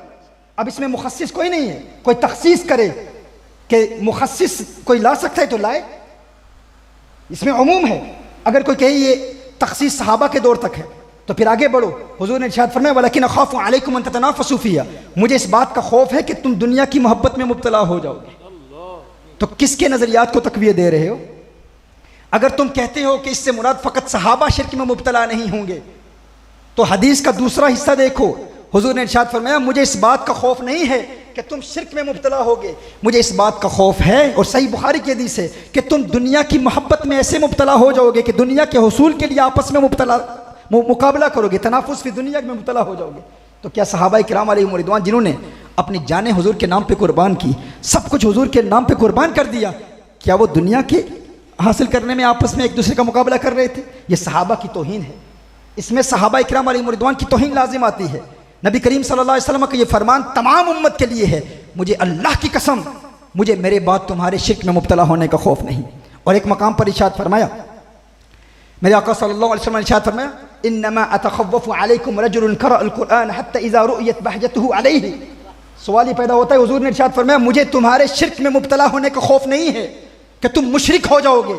खौफ किस बात का है या रसूलुल्लाह सल्लल्लाहु अलैहि वसल्लम? फरमाया, इस बात का डर है कि तुम में से एक शख्स ऐसा होगा जो कुरान की तिलावत करेगा और एक वक्त होगा कि उस पर कुरान का नूर भी नजर आएगा, कुरान का नूर भी उसके चेहरे पर नजर आएगा, और फिर वो तालीमात कुरान को पसे पुष्ट डालकर अपने हाथ में तलवार लेकर अपने पड़ोसी पर रमी करेगा। रमी करेगा, किस चीज की रमी करेगा? हुजूर ने इरशाद फरमाया कि वो शिर्क की रमी करेगा, वो मुसलमानों को मुशरिक कहा करेगा। हुजूर को इस बात का खौफ नहीं है कि ये उम्मत शिर्क में मुब्तला हो जाएगी।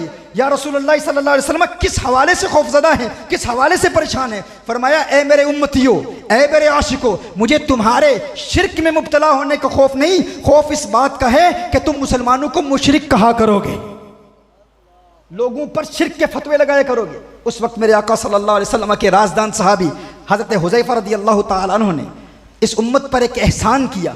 हुजूर की बारगाह में अर्ज़ करते हैं, या रसूलल्लाह सल्लल्लाहु अलैहि वसल्लम, अय्युहुमा औला बिश्शिर्क अलमरमिय्यु अमिर रामी।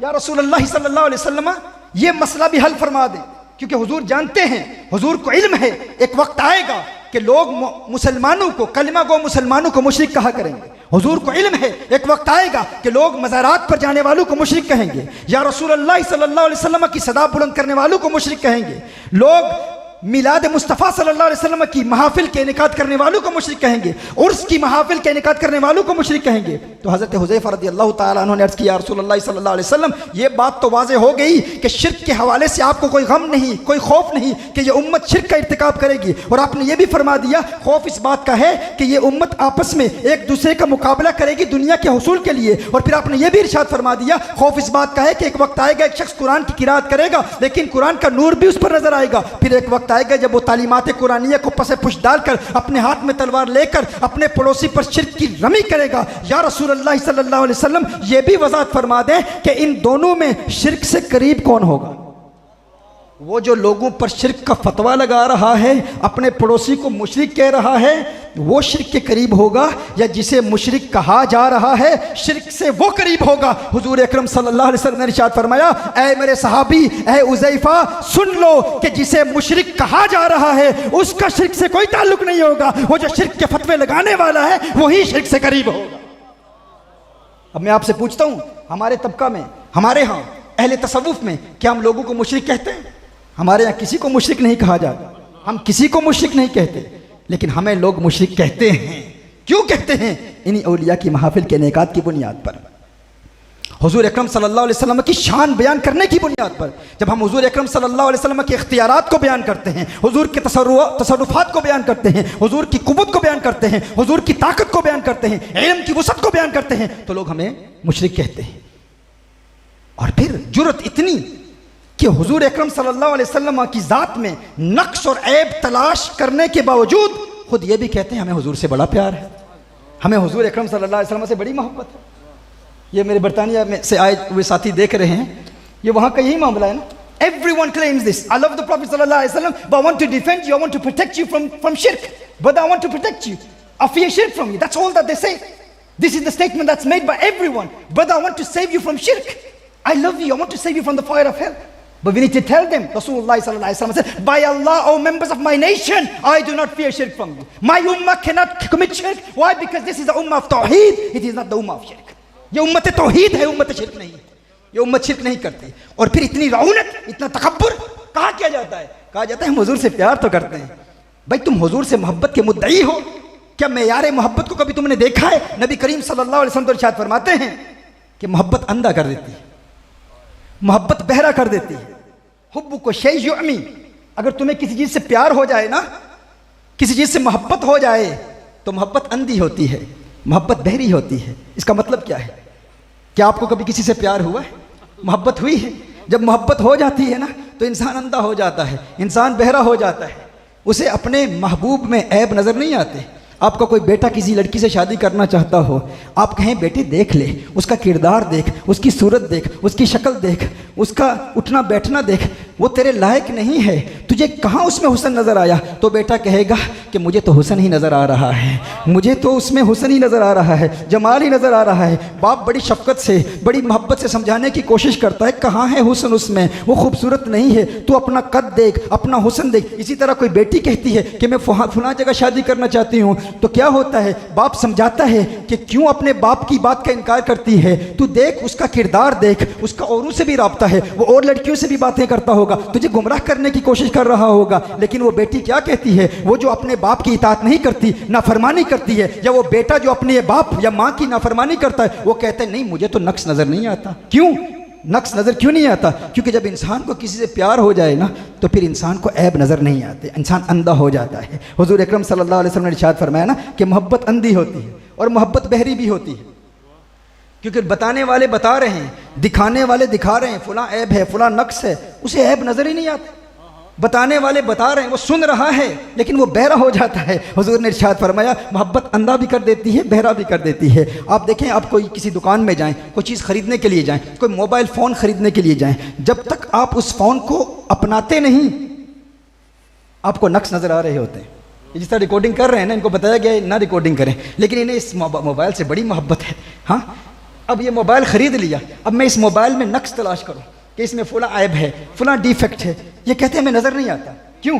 जब आप किसी चीज़ को ख़रीदें ना, ख़रीदने के लिए दुकान पर जब आप जाते हैं तो ख़रीदने से पहले, अपनाने से पहले आपको हर ऐब नज़र आता है, तमाम उयूब नज़र आते हैं। आप उसकी मेमोरी चेक करते हैं, आप उसकी बैटरी लाइफ चेक करते हैं, आप दुकानदार से कहते हैं इसमें ये भी नक्स है, इसमें वो भी नक्स है, इसमें ये ऐब है। आप कोई गाड़ी खरीदने के लिए जाते हैं, आप कहते हैं कि ये गाड़ी मैंने ख़रीदनी है, लेकिन हर एतबार से उसे टटोलते हैं, परखते हैं, देखते हैं, आपको हर ऐब नज़र भी आ रहा होता है। कोई बताने वाला बता रहा हो तो सुनाई भी देता है कि ऐब है, लेकिन यूं ही आप उस गाड़ी को अपना लेते हैं, फिर किसी में जरूरत नहीं होती कि आपकी गाड़ी में वो नक्स तलाश करे, क्योंकि जब अपना लिया है तो अब आप अंधे भी हो गए, बहरे भी हो गए। आप बात समझ रहे हैं क्या अर्ज कर रहा हूँ? कोई आप मकान खरीदना चाहते हैं, खरीदने से पहले हर ऐब नजर आता है, हर नक्स नजर आता है, सुनाई भी देता है, लेकिन जब आप मकान खरीद लेते हैं तो किसी साथी को घर में बुलाते हैं, देख मेरा मकान, तो उसे जब पता है कि अब उसने खरीद लिया, अब वो जरूरत नहीं करेगा कि तेरे मकान में फुला ऐब है, फुला नक्स है, क्योंकि वो जानता है कि ये साहिब अब गुस्सा करेंगे। जब अपना लिया तो मोहब्बत अंधी भी होती है, मोहब्बत बहरी भी होती है, ना ऐब नजर आते हैं ना ऐब सुनाई देते हैं। मैं कहता हूं ये तो मोहब्बत का मेयार है। दुनिया की उन चीजों के हवाले से जिनमें ऐब होते हैं, नक्स होते हैं, दुनिया की वो मादी अशिया जिनमें नक्स पाए जाते हैं, ऐब पाए जाते हैं, जब प्यार हो जाए तो इंसान अंधा हो जाता है, बहरा हो जाता है। मोहब्बत हो जाए तो बाऐब चीजों में भी ऐब नजर नहीं आते, न दिखाई देते हैं, न सुनाई देते हैं। तुझे तो दावा है उस कौनैन के वाली से मोहब्बत का जिसे अल्लाह ने पैदा ही बेऐब किया है, जिसे अल्लाह ने हर ऐब से पैदा ही बेऐब किया है, पाक किया है। तू कहता है मुझे उस मोहम्मद अरबी से प्यार है। दुनिया में बाऐब चीजों से प्यार हो जाए, ऐब नजर नहीं आते न सुनाई देते हैं। आमना के लाल से प्यार का दावा भी है, उन्हें तो अल्लाह ने हर ऐब से पाक बनाया है। मोहब्बत का दावा भी है,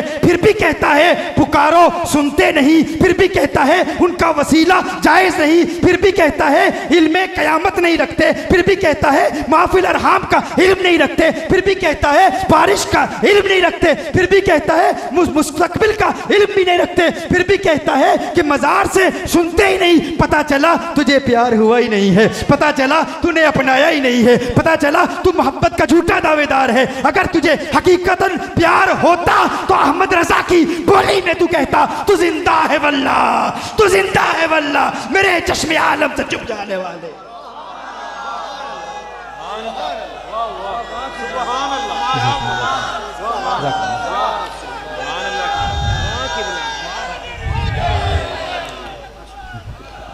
प्यार का झूठा दावा है। अगर सच्चा दावा होता तो फिर जिस चीज़ में ऐब होता है उसमें भी नज़र नहीं आता। जिन्हें अल्लाह ने बनाया ही बेऐब है वो कमाले हुस्ने हुजूर है कि गुमाने नक्स जहां नहीं, यही फूल खार से दूर है, यही शमाए के दुआ नहीं। नारे तकबीर, नारे रिसालत, नारे हैदरी। मेरे आका सल्लल्लाहु अलैहि वसल्लम ने इरशाद फरमाया हुब्बिब अलैया मिन दुनियाकुम सलास, मुझे तुम्हारी दुनिया की 3 चीज़ों से प्यार है। या रसूलल्लाह सल्लल्लाहु अलैहि वसल्लम, सबसे ज़्यादा किस चीज़ से प्यार है? इतर से प्यार है। या रसूलल्लाह सल्लल्लाहु अलैहि वसल्लम, दूसरा किस चीज़ से प्यार है? ज़ौजा से मैलान से प्यार है। तीसरा किस चीज़ से प्यार है? कौनैन के वाली सल्लल्लाहु अलैहि वसल्लम ने इरशाद फरमाया नमाज मेरी आंखों की ठंडक है, नमाज मेरी आंखों की ठंडक है। हुजूर को नमाज से प्यार है और नमाज में भी कुरान भी है, नमाज में फिर कलाम इलाही भी है। क्यों इस दरबार से, क्यों इस बारगाह से, इस आस्थाने से कुरान की तालीम दी जाती है? हाँ?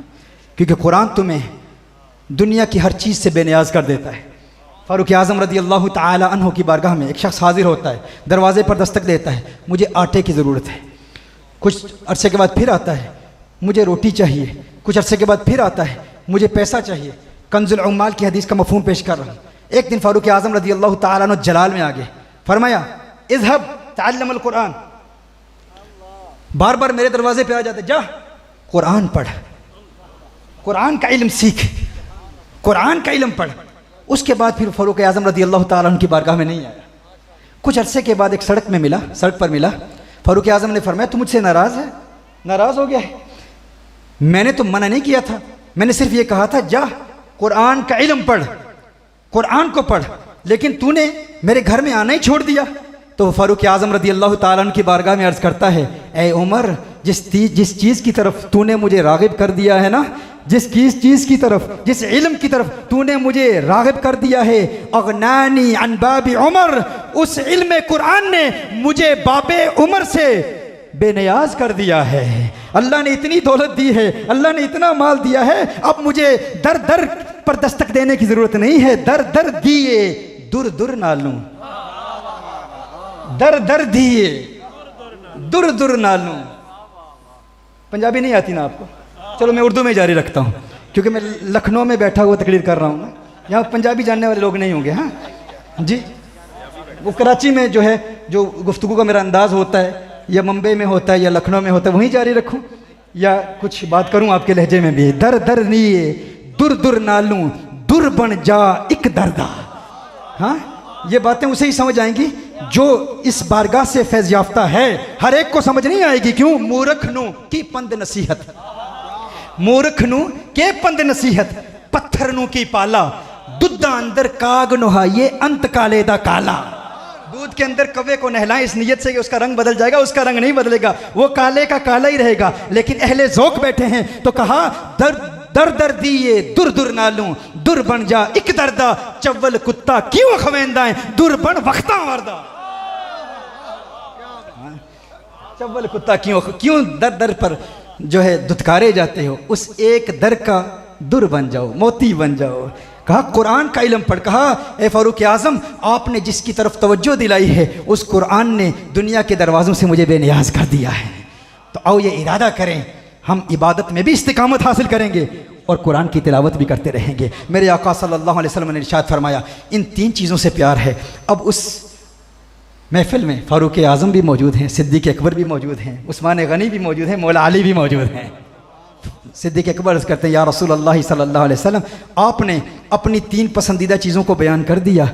मुझ सिद्दीक़ की भी तमन्ना है कि मैं भी अपनी 3 पसंदीदा चीज़ों को बयान करूँ। ए सिद्दीक़, तुझे किस चीज़ से प्यार है? अब देखो सिद्दीक़ अकबर रदियल्लाहु ताला अन्हु का हुस्न इंतिखाब। सिद्दीक़ अकबर रदियल्लाहु ताला अन्हु अर्ज़ करते हैं, या रसूल अल्लाह सल्लल्लाहु अलैहि वसल्लम, अब सिद्दीक़ नमाज भी पढ़ते हैं, रोज़ा भी रखते हैं, हज भी करते हैं, ज़कात भी अदा करते हैं, जिहाद भी करते हैं, कुरान के कारी भी हैं, दीन के मुबल्लिग भी हैं, मेरे आका सल्लल्लाहु अलैहि वसल्लम के खलीफा अव्वल हैं। सिद्दीक़ अकबर रदियल्लाहु ताला अन्हु हर इबादत में कामिल हैं, लेकिन सिद्दीक़ का हुस्न इंतिखाब क्या है? सिद्दीक़ को नमाज से प्यार, रोज़े से प्यार, हर इबादत से प्यार, लेकिन सबसे ज्यादा प्यार किस चीज से है? सिद्दीक़ अर्ज़ करते हैं, अन-नज़्रु इला वजहिक, अन-नज़्रु इला वजहिक, या रसूल अल्लाह सल्लल्लाहु अलैहि वसल्लम, सिद्दीक़ की आंखें हूँ आपका चेहरा हो, सिद्दीक़ की आंखें हूँ आपकी जुल्फें हूँ, सिद्दीक़ की आंखें हूँ मज़ाक के सुर्ख डोरे हूँ, सिद्दीक़ की आंखें हूँ अलम नशरह का सीना हो। सिद्दीक़ चाहता है, हर एक चीज से प्यार करता है, लेकिन सबसे ज्यादा प्यारी कौन सी इबादत है? सिद्दीक़ चेहरा वद्दुहा को देखना चाहता है।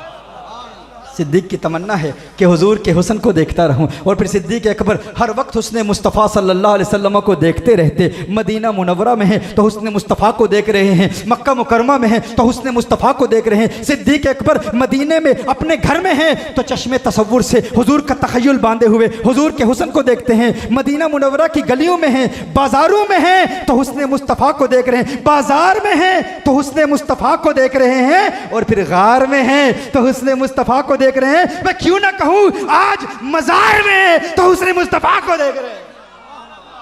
सिद्दीक़ हुस्न मुस्तफ़ा को देख रहे हैं। और फिर कल जन्नत में होंगे तो कोई जन्नत के महल्लात को देखेगा, कोई जन्नत की हूर देखेगा, कोई जन्नत के कसूर देखेगा। सिद्दीक़ जन्नत में भी आमना के लाल के नूर को देखेगा। ये सिद्दीक़ का प्यार है। हाँ? दिल में जिगर में आंख में बस तू ही तू रहे, दिल में जिगर में आंख में बस तू ही तू रहे, इसके सिवा न दिल में कोई आरज़ू रहे। इस एहतिमाम में शौक में सजदे करूं अदा, तेरा ख्याल आए तो दिल बावजू रहे। और जन्नत मेरे नसीब की वाइस को बख्श दे, मेरे कफन में गैस हुए जाना की बू रहे, मेरे कफन में गैस हुए जाना की बू रहे। मैं जुल्फे यार तेरे बाल बाल के सदके, रिहाई जिससे न हो जाल के सदके, और जो हशर तक न दे चैन कब्र में बेदम, मैं ऐसी याद के कुर्बान ख्याल के सदके, मैं ऐसी याद के कुर्बान ख्याल के सदके। ये सिद्दीक़ अकबर रदियल्लाहु ताला अन्हु का कौनैन के वाली सल्लल्लाहु अलैहि वसल्लम से प्यार है। या रसूल अल्लाह सल्लल्लाहु अलैहि वसल्लम, मैं चाहता हूँ आपका हुस्न देखता रहूँ। फिर सिद्दीक़ अकबर रदियल्लाहु ताला अन्हु अर्ज़ करते हैं, या रसूल अल्लाह सल्लल्लाहु अलैहि वसल्लम, दूसरी पसंदीदा चीज़ ये है मेरी बेटी हो आपके निकाह में हो। हे सिद्दीक़, तीसरी पसंदीदा चीज़ क्या है? मेरा माल हो तमाम आपके नाम पे कुर्बान कर दूँ। अब फ़ारूक आज़म भी मौजूद हैं। फ़ारूक आज़म अर्ज़ करते हैं, या रसूल अल्लाह सल्लल्लाहु अलैहि वसल्लम, मुझ फ़ारूक को भी 3 चीज़ों से प्यार है।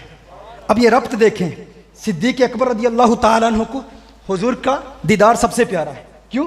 हम यहाँ के एथिस्ट से जब बात करते हैं तो वो कहते हैं अल्लाह के वजूद की दलील पेश करो, तो हम अकली दलाइल पेश करते हैं, हम टेलियोलॉजिकल आर्गूमेंट पेश करते हैं, ऑन्टोलॉजिकल आर्गूमेंट पेश करते हैं, कॉस्मोलॉजिकल आर्गूमेंट पेश करते हैं, हम साइंटिफिक दलाइल पेश करते हैं, हम कुरान से दलाइल पेश करते हैं, उनकी किताबों का मुताला करके उनकी किताबों की रोशनी में उनका रद्द करते हैं, सारे दलाइल पेश करते हैं। अल्हम्दुलिल्लाह वो काफ़ी हैं, लेकिन सबसे बड़ी दलील ज़ात मुस्तफ़ा सल्लल्लाहु अलैहि वसल्लम है। वो कहते हैं अगर है तो दिखाओ, अगर है तो दिखाओ। आज भी लोग कहते हैं अगर है तो दिखाओ। तो एक कायदा, एक उसूल याद करें कि गायत कुर्ब गायत खिफा का सबब होती है। ये एक उसूल है कि जो चीज़ इंसान से जितनी करीब हो ना उतनी ही निगाहों से ओझल होती चली जाती है। गायत कुर्ब गायत खिफा का सबब होती है। जी कान अगर है तो नज़र क्यों नहीं आता, अगर है तो नज़र क्यों नहीं आता। फिर हुजूर अकरम सल्लल्लाहु अलैहि वसल्लम की ज़ात का इनकार, इंटरसेशन ऑफ रसूलुल्लाह सल्लल्लाहु अलैहि वसल्लम का इनकार। तो गायत कुर्ब गायत खिफा का सबब होती है। देखिए मैं अपनी ये उंगली है, मैं इसको देख रहा हूँ, क्योंकि अभी आंखों से दूर है ना तो नज़र आ रही है।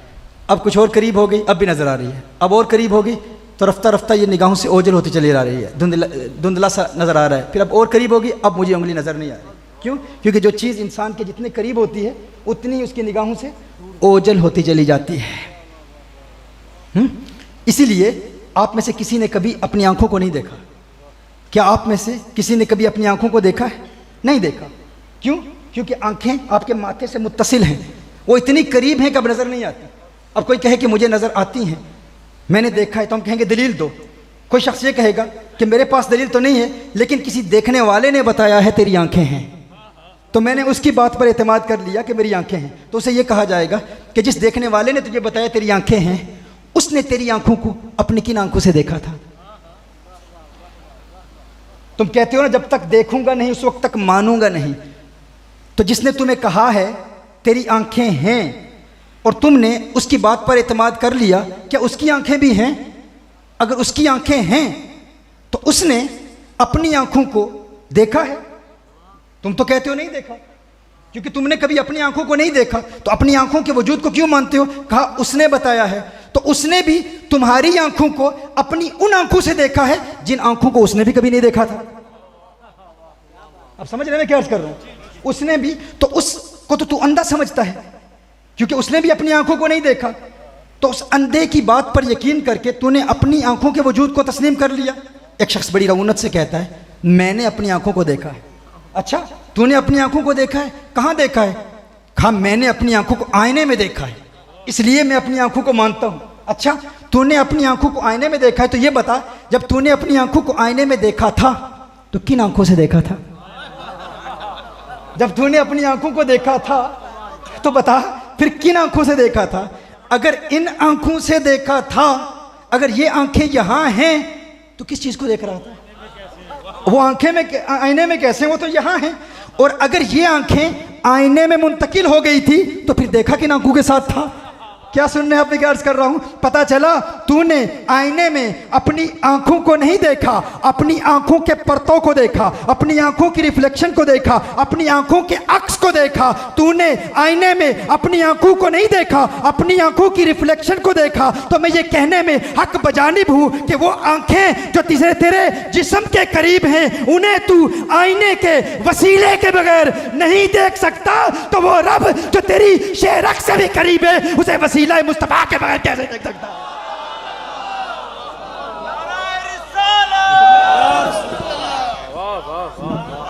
वो आंखें जो तेरे जिस्म के करीब हैं उन्हें आईने के वसीले के बगैर नहीं देख सकता, तो वो रब जो तेरी जान से करीब है उसे वसीला मुस्तफा के बगैर कैसे देख सकता है? इसीलिए अन्नज़रु इला वजहिक, अन्नज़रु इला वजहिक या रसूलुल्लाह सल्लल्लाहु अलैहि वसल्लम, अल्लाह की इबादत करता हूँ लेकिन चेहरा वद्दुहा को देखता रहता हूँ। मैं चाहता हूँ मेरी आंखें हों, आपका चेहरा हो, मैं ज़ियारत करता रहूँ, मेरी बेटी हो, आपके निकाह में हो, मेरा माल हो, सारा माल आपके नाम पे कुर्बान कर दूँ। और फिर फारूक आज़म अर्ज़ करते हैं या रसूलुल्लाह सल्लल्लाहु अलैहि वसल्लम, मुझ उमर की भी एक तमन्ना है। ऐ उमर, तेरी पसंदीदा चीज़ क्या है? कहा अस्सुहबतु लिऔलिया इल्लाह, मेरी तमन्ना है कि मैं अल्लाह के वलियों का कुर्ब इख्तियार करूं, मैं अल्लाह के वलियों के करीब रहा करूं, अल्लाह के वलियों का। अच्छा, उमर फारूक के लिए वली कौन है? उनसे बुलंद मर्तबे पर कौन फायज है? अबू बकर है। अबू बकर, आका को नमाज से प्यार, क्योंकि आका नमाज के जरिए अल्लाह को देखते हैं। सिद्दीक को आका की जियारत से प्यार, क्योंकि सिद्दीक आका की जियारत के जरिए से अल्लाह को देखते हैं। और फारूक कहते हैं औलिया की सोहबत प्यारी है, क्यों? फारूक सिद्दीक अकबर को देखते हैं, सिद्दीक को देख के हुजूर को देखते हैं, सिद्दीक हुजूर के जरिए अल्लाह को देखते हैं। तो पता चला फारूक इन दो वसीलों के जरिए अल्लाह को देखते हैं। जिन्ना अखा दिल बर डिठा, ओ अखा तक लिया तू मिलिया ते सजन भी मिलिया, हुण आसां लग गईया, तू मिलिया ते सजन भी मिलिया। ये फारूक आजम अर्ज करते हैं, क्योंकि वो चाहते हैं। इसीलिए तो हम कहते हैं ना कि अगर अल्लाह का कुर्ब हासिल करना चाहते हो तो अहलुल्लाह का कुर्ब इख्तियार कर लो। अपने दिल को अल्लाह के वली के करीब रखो, करीब रखो। मशहूर डॉक्टर जोसेफ शिल्टन ने इस पर बड़ी तहकीक की है। कहा कि जो शख्स जिसका कमज़ोर दिल हो वो किसी कवी दिल के करीब अपने कमज़ोर दिल को रखे। इंसान के जिस्म के बाकी खुलियों की ये खसूसियत नहीं, फ़कत दिल के खुलियों की ये खसूसियत है कि इंसान के दिल के खुलिये अगर किसी पावरफुल हार्ट सेल्स के करीब रख दिए जाएं तो वो जो कवी दिल है उसके खुलिये उस कमज़ोर दिल के खुलियों पर ऐसे असरात मुरतब करते हैं। कुछ इलेक्ट्रोमैग्नेटिक वेव्स रिलीज होती हैं। अब मैं इनको इलेक्ट्रोमैग्नेटिक वेव्स कहूँगा, लेकिन बहाउद्दीन नक्शबंद ने इसको रूहानी लहरें कहा है। ये बाबू की बातें नहीं, तुम कहते ये बाबू की बातें हैं, ये वो बातें हैं जो कुरान से भी साबित हैं, ये वो बातें हैं जो साइंटिफिक दलाइल से भी साबित हैं, अकल भी कबूल करता है। कहा इलेक्ट्रोमैग्नेटिक वेव्स रिलीज होती हैं कवि दिल से जो कमज़ोर दिल के खुलियों पर पड़ती हैं। अगर आप किसी प्लेटफॉर्म पर इंसान के दिल के कमज़ोर खुलिये को अकेला रखें लेबॉर्ट्री में, तो वो कुछ देर के लिए धड़केगा। उसकी धड़कन को आप देखेंगे, उसकी हरकत, उसकी जुम्बिश, उसकी लर्जिश को आप देखेंगे। उसकी हरकत रफ्ता रफ्ता कम होती चली जाएगी। फिर एक वक्त आएगा, चूँकि वो खुलिया अकेला है, तन्हा है, उसकी मौत वाक़ई हो जाएगी। लेकिन कहा कि अगर किसी कवि दिल वाले के कवि खुलिये को उस कमज़ोर दिल के खुलिये के साथ रख दें तो वो कवि दिल का कवि खुलिया कुछ इलेक्ट्रोमैग्नेटिक वेव्स रिलीज़ करेगा। जब इन दोनों की वेव्स आपस में मिलेंगी तो वो कवि दिल का कवि खुलिया उस कमज़ोर खुलिये की मौत वाक़ई नहीं होने देगा। कहा डॉक्टर जोसेफ शिल्टन कहता है कि ये सिर्फ खुलियों की बात नहीं है, इसका आम मुशाहदा आप एक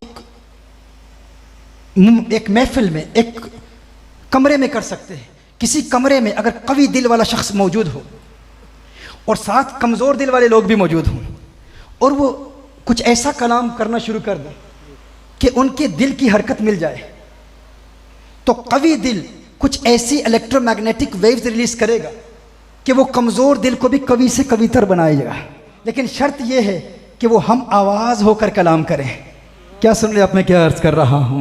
नक्शबंदी, ये तो तुम्हारा मौजू है, ये तो तुम्हारा सब्जेक्ट है। तुम तो कहते हो कि एक आवाज़ में जिक्र करो, अल्लाह अल्लाह की ज़रब हो, एक आवाज़ हो, एक अंदाज हो, सांसें मिलाकर जिक्र करो। तुमने कहा ये बाबू की बातें हैं, तुमने कहा ये साईं की बातें हैं। मैं कहा साइयों की बातें नहीं, ये साइंस की बातें हैं, ये साइंस की बातें हैं, ये कुरान से भी साबित हैं, ये हदीस से भी साबित हैं। कहा कि वो कवि दिल कमज़ोर दिल को मजबूत करेगा। इसी तरह अल्लाह अल्लाह का जब विर्द किया जाता है, और देखें फीटल रिएक्शन टू साउंड, एक मशहूर किताब है।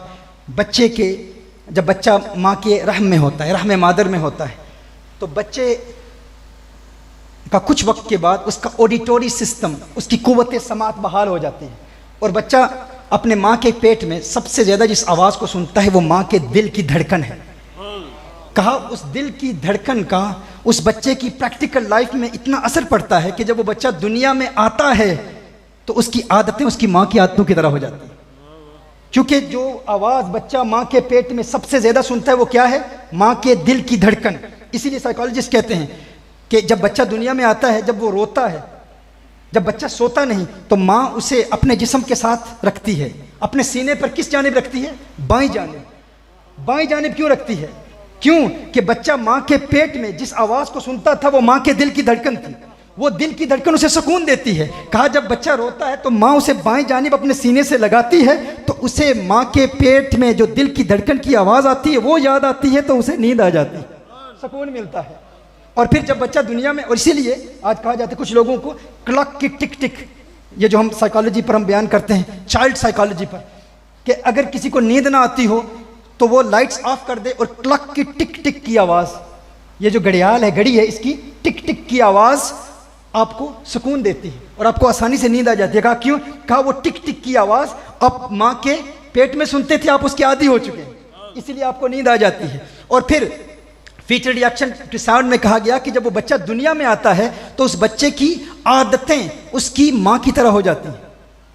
उस बच्चे की आदतें उसकी माँ की तरह हो जाती हैं, उसका जाहिर उसकी माँ की तरह हो जाता है। तो मैं ये क्यों ना कहूँ कि वो बच्चा जो 9 महीने अपने माँ के पेट में रहता है, जब इस दुनिया में आता है तो उसकी ये दुनिया उसकी माँ की दुनिया की तरह हो जाती है। तो जो मुरीद अपने कमज़ोर दिल को अपने मुर्शिद के कवी दिल के करीब रखता है, वो इस दुनिया में रखता है, उस दुनिया में उसकी आखिरत अपने मुर्शिद की आखिरत की तरह हो जाती है। इसीलिए तो दिल को करीब रखने के लिए कहा गया ना कि दिलों को करीब रखो, अपने कामिल मुर्शिद के कवी दिल के करीब रखो। लेकिन इसके लिए फिर इनकिसारी भी चाहिए, आजी भी चाहिए। न कोई दिल में लाता है न कोई दिल से मिलता है, न कोई दिल मिलाता है, न कोई दिल से मिलता है। किसी ने सच कहा है दिल बड़ी मुश्किल से मिलता है। मोटे मोटे पेट रास्ते में आ जाते हैं ना, लालच रास्ते में आ जाते हैं। मुर्शिद की बारगाह में झुकना किसी किसी को नसीब होता है। जो कामिल इताअत वाला होता है, कामिल मुत्तबे होता है, वो अपने दिल को दिल से मिलाता है। न कोई दिल मिलाता है, न कोई दिल से मिलता है। किसी ने सच कहा है दिल बड़ी मुश्किल से मिलता है। और जिसका मिल जाए ना, फिर वो कहता है हार थीवा टेंदे गल दावे माही, निमे असलों दूर न थीवा, या तेंदे पैरों दी थीवा जुत्ती, नित कदमा हेठ मधीवा, इजिज नियाज मुट्ठी सादी नित बांदी, यार सदीवा यार फरीदा मुक्ते दिल बरदा, मैं वेख वेख के जीवा। यार फरीद गोल गता में खेश कबीला, एक सोने या तिंडड़े नाथू, रब दी कसम माही प्यारा लगना है। सकू बाबुल वीर ते माथू, उम्र गुजारा विच कदमा दे, एक वारी जे आखे हाँ तू। यार फरीदा मैं दूर नहीं वसना, तेरी जुल्फ दी ठंडड़ी छा। मैं दूर नहीं वसना, तेरी जुल्फ दी ठंडड़ी छा तू। उसे महबूब की मुर्शिद की जुल्फ की ठंडी छाँव प्यारी लगती है। या रसूल अल्लाह, या फारूक आज़म अर्ज़ करते हैं अस्सहबतु लि औलिया इल्लाह। ए फारूक दूसरी पसंदीदा चीज़ क्या है? कहा अल कहरु लि आदा इल्लाह। मैं चाहता हूँ अल्लाह के दुश्मनों पर कहर बन के गिरूँ। अब अल्लाह के दुश्मन कौन है? अल्लाह के दुश्मन कौन है? बुखारी की हदीस हर एक जानता है, हदीस कुदसी है, मन आद अली वलीजन फ़क़द आज़नतुहु बिल हर्ब। अल्लाह जल्ल वाला ऐलान जंग कर रहा है। और अल्लाह के वली जानते हैं, फारूक आज़म जानते हैं कि जो अल्लाह के वली हैं, जो उनका दुश्मन है वो अल्लाह का दुश्मन है। जो अल्लाह के वलियों का दुश्मन है वो अल्लाह का दुश्मन है। और जो अल्लाह का दुश्मन है अल्लाह जल्ल वाला उसे अजाब देता है। बगदाद के एक फ़कीर का बड़ा मशहूर वाक़या है। बगदाद के एक गली से गुज़र हुआ तो किसी ने दूध पिलाया, किसी हलवाई ने दूध पिलाया। वो दूध पी के वहाँ से जाता है, आगे जाता है तो देखता है कि एक फ़ाहिशा औरत है और वो एक खूबसूरत लिबास पहने हुए है, महंगा लिबास पहने हुए है, और उसका आशिक भी उसके साथ है। तो इसका पाँव कीचड़ पे पड़ता है और एक वहाँ कीचड़ से कुछ छींटें उड़कर उसके कपड़ों पे गिरती हैं, उसके कपड़े गंदे हो जाते हैं। तो उसका जो महबूब था ना, उसे गुस्सा आया, उसने उसको थप्पड़ मारा, स्लैप्ड हिम, मारा और कहा तूने मेरी महबूबा के कपड़े गंदे कर दिए। उसका महबूब था, उसका महबूब था। कहा मेरी महबूबा के कपड़े गंदे कर दिए, तुझे पता नहीं है कितना महंगा लिबास है। वो फ़कीर था, अल्लाह वाला था। वो वहाँ से गुजरा, आसमान की तरफ देखता है, मुस्कुरा के अर्ज़ करता है या अल्लाह तेरी शानें भी निराली हैं। कभी हलवाई की दुकान पर दूध पीना नसीब होता है और कभी थप्पड़ पड़ते हैं। उसकी ज़ुबान से ये कलिमात निकलने की देर थी, तेरी दुआ न असर से कभी मलूल हुई, इधर ज़ुबान से निकली उधर कबूल हुई। उसने कोई गिला नहीं किया, कोई शिकवा नहीं किया, कोई बद्दुआ नहीं दी। वो उसकी जो महबूबा थी ना, उसका पाँव फिसलता है, सीढ़ी पर चढ़ रही है, फिसलता है, सर उसका ज़मीन पर लगता है, उसकी मौत वाक़ हो जाती है, फ़ौरन मर जाती है। लोग वहाँ के कहते हैं कि ए फ़कीर तेरा यही हौसला था, तू फ़कीर है, हम जानते हैं तेरी ज़ुबान से जो बात निकलती है हो जाती है, लेकिन क्या तुम्हारा तहम्मुल इतना ही है कि तुझे उसने थप्पड़ मारा और तूने बद्दुआ दी और उस औरत को तूने कत्ल कर दिया, उसकी मौत वाक़ हो गई। उसने कहा मैंने तो कोई बद्दुआ नहीं दी, मेरी ज़ुबान से कोई ऐसे बद्दुआ के जुमले तो नहीं निकले, मैंने कहाँ बद्दुआ दी है। उसने कहा नहीं तूने बद्दुआ दी है, उसने तुझे मारा तो तेरी ज़ुबान से कुछ जुमले निकले, हमने देखा तू ऊपर देख के कुछ कह रहा था, उधर उसकी मौत वाक़ हुई। उसने कहा ये बात नहीं है, ये लड़ाइयाँ महबूबों की हैं। उसने कहा मैंने कहाँ बद्दुआ दी, ये भाई बैठ जाओ ना, या तो फेंका ना करो या ऊपर उठाओ ना, इस तरफ हो जाओ, इधर हो जाओ। तो कहा कि ये तो लड़ाइयाँ महबूबों की। कहा क्यों? कहा हुआ यूं कि मेरा पाँव फिसला, उसके कपड़े गंदे हो गए तो उसका महबूब नाराज हो गया तो उसने मुझे मारा। जब उसका महबूब नाराज हुआ ना, उसने मुझे मारा तो मेरा महबूब भी नाराज हो गया, उसने उसे मार दिया। अल्लाह, नाराए तकबीर, नाराए रिसालत, नाराए हैदरी।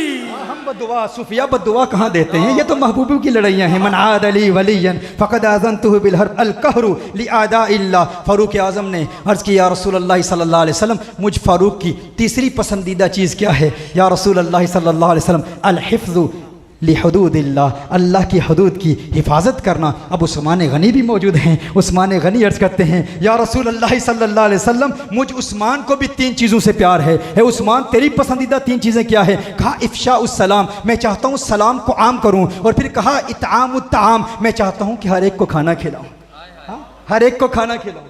ये सूफिया का मनहज है ना।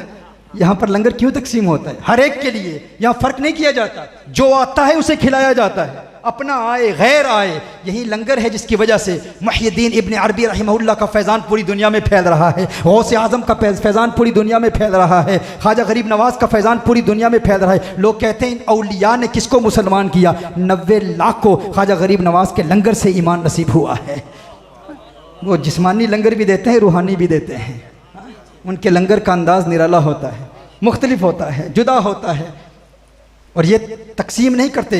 सैयदना इब्राहीम अला नबीना अलैहिस्सलातु वस्सलाम, वो जब भी खाना खाते तो किसी फ़कीर को साथ बुला लेते, क्योंकि याद रखें जो खाना हम खाते हैं ना, जो ज़रूरत का खाना है उस पर आखिरत में बाज़ पुरस नहीं होगी। लेकिन जो पुरतकल्लुफ़ खाने खाए जाते हैं, ज़रूरत से ज़्यादा खाना खाया जाता है, उस पर आखिरत में सवाल होगा। लेकिन जो अपने मेहमानों के साथ खाना खाता है उस पर सवाल नहीं होगा, आखिरत में कोई सवाल नहीं होगा। इब्राहीम अला नबीना अलैहिस्सलातु वस्सलाम जब भी खाना खाते अकेले नहीं खाते, गलियों बाज़ारों में से किसी को पकड़ के ले आते, उसे खाना खिलाते। एक मरतबा इब्राहीम अलैहिस्सलाम बाहर से किसी फ़कीर को ले आए, कहा आ मेरे साथ खाना खा। जब वो खाना खाने लगा तो कहा अल्लाह का नाम ले। उसने कहा मैं अपने बुतों से गद्दारी नहीं कर सकता, मैं तो तेरे अल्लाह को मानता ही नहीं हूँ, मैं तो तेरे अल्लाह को मानता ही नहीं हूँ, मैं तो बुतों का पुजारी हूँ, बुतों की पूजा करता हूँ। तू कहता है कि अल्लाह का नाम ले। सैयदना इब्राहीम अला नबीना अलैहिस्सलातु वस्सलाम ने फरमाया तेरा मेरा रिश्ता ही क्या है? तुझे घर में बुलाया इसीलिए है कि अल्लाह के नाम पर तू खाएगा, अल्लाह के लिए ही तो बुलाए। अगर तू मेरे अल्लाह को मानता ही नहीं है तो ठीक है, तू जा सकता है। वो वहाँ से जाता है, उधर से वो वहाँ से रुखसत होता है, उधर जिब्रील अमीन हाजिर हो जाते हैं। जिब्रील अमीन हाजिर हो। जिब्रील क्यों आना हुआ, कैसे आना हुआ? जिब्रील अमीन अर्ज़ करते हैं ए इब्राहीम, अल्लाह जल्ला वाला का पैगाम आया है। अल्लाह का पैगाम क्या है? अल्लाह इरशाद फरमाता है ए इब्राहीम, तूने मेरे उस बंदे को महरूम क्यों रखा? ए अल्लाह, तेरा बंदा कैसे है? वो तो बुतों का पुजारी है, वो तो बुतों की पूजा करता है, वो तो तेरा नाम भी नहीं लेना चाहता। अल्लाह ने इरशाद फरमाया ए इब्राहीम बता इसकी उम्र कितनी है? या अल्लाह तकरीबन 80 साल की उम्र होगी। ए इब्राहीम, तुझे भी इस बात का इल्म है कि मैं इसका रब हूँ, मैं जानता हूँ इसकी उम्र क्या है। 80 साल से ये जानते हुए कि ये मेरा नाम नहीं लेता, मैं 80 साल से इसे खाना खिला रहा हूँ, तू एक वक्त का खाना नहीं खिला पाया।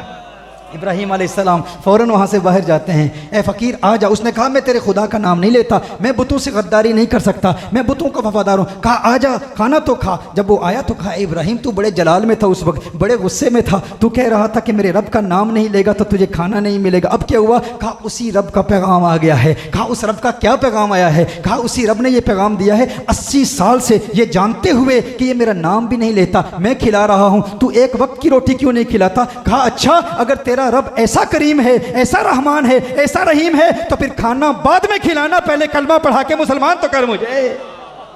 ये इन सूफिया का तरीक है, ये इनका उसलूब दावत है। तुम तो अपना उसलूब दावत रखते होगे, तुम तो लोगों पर एतराज़ करके, लोगों पर तनकीद करके। हम अल्हम्दुलिल्लाह तकाबुल अदयान के स्टूडेंट्स हैं, हमने अल्हम्दुलिल्लाह क्रिश्चियनिटी को पढ़ा है, हमने जूडाइज़्म को पढ़ा है, हमने हिंदुओं की किताबों को पढ़ा है, और उनकी किताबों में जो अयूब हैं, जो उनकी किताबों में जो कॉन्ट्रडिक्शंस हैं, जो तारुज़ात हैं, अल्हम्दुलिल्लाह हम वाज़े करते हैं। लेकिन इसका ये मतलब नहीं कि उनको पढ़ के हम अहलुल्लाह जिन्होंने दीन इस्लाम की खिदमत पूरी दुनिया में की है उन पर हम अंगुश्ते तनकीद उठाएँ, उन पर ज़ुबान तान दराज करते हुए कहें ये इन बाबू ने किया क्या है। खुदा की कसम, तुमने जो इन औलिया की तालीमात का रद्द करके तुमने कुरान की तालीम फैलाने का दावा किया है, उसी की वजह से लोग आज पाकिस्तान में एथियस्ट हो रहे हैं।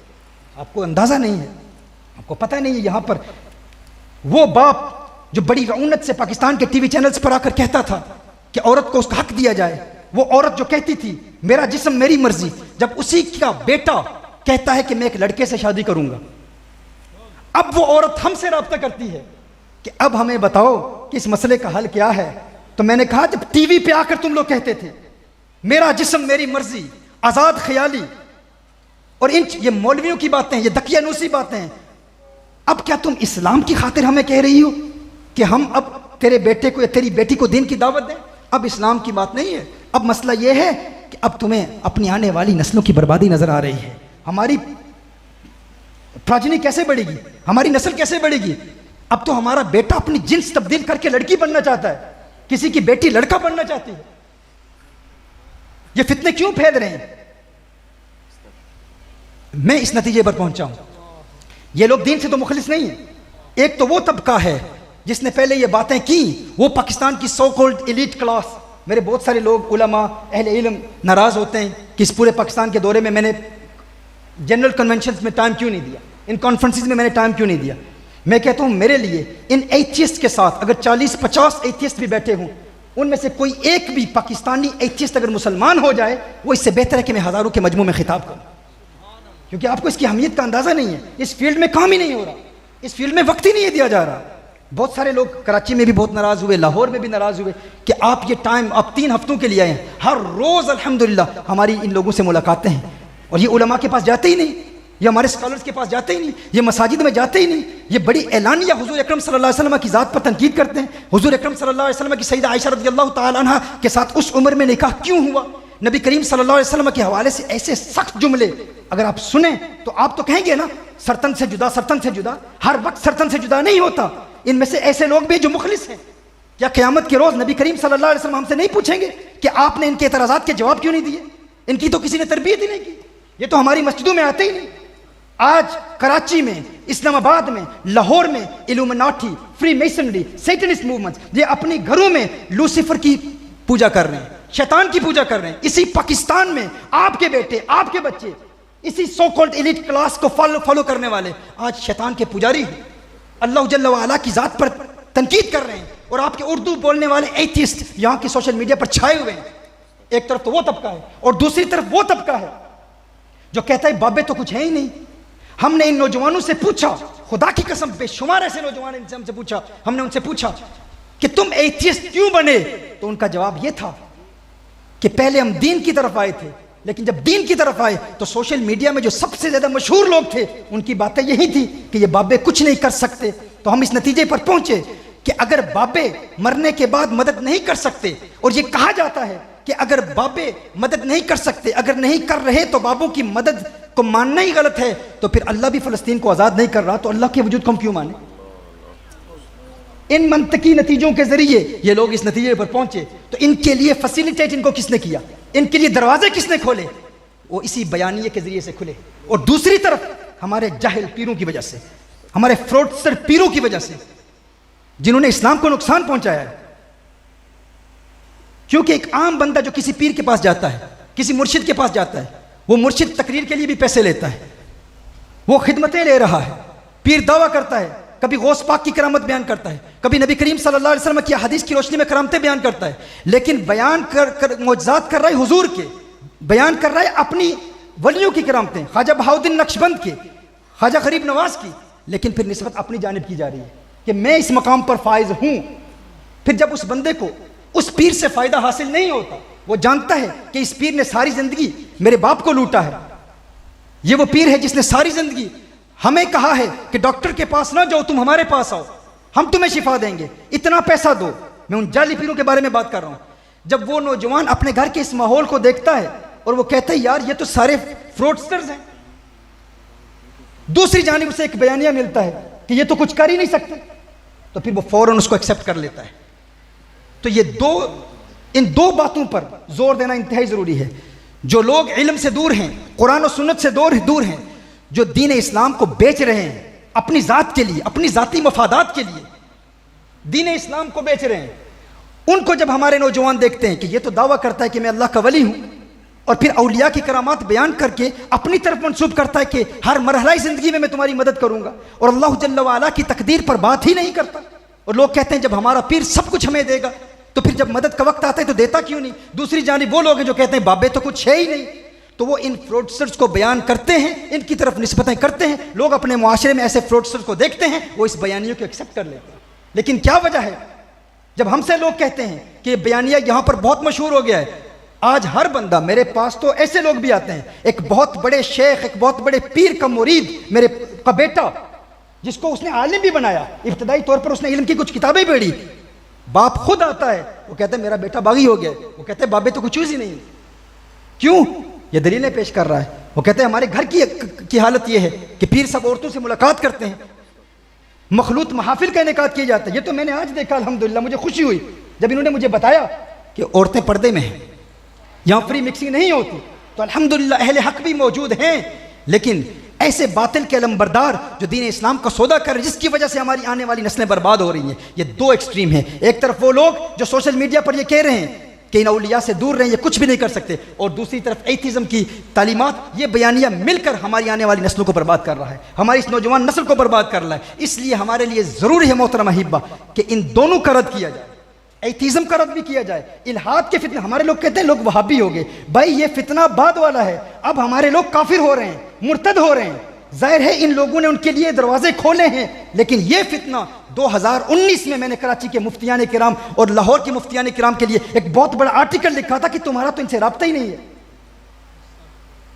ये तो मस्जिदों में आते ही नहीं है, इनकी पर्सनल गैदरिंग्स में हमें जाना पड़ता है, इनके लिबास में मलबूस होकर इनकी बातें सुननी पड़ती हैं। मेरे नज़दीक अल्हम्दुलिल्लाह इस फ़कीर के हाथ पर बेशुमार गैर मुस्लिम इस्लाम कबूल कर चुके हैं, लेकिन वहाँ के गोरे को इस्लाम की तरफ रागिब करना आसान है।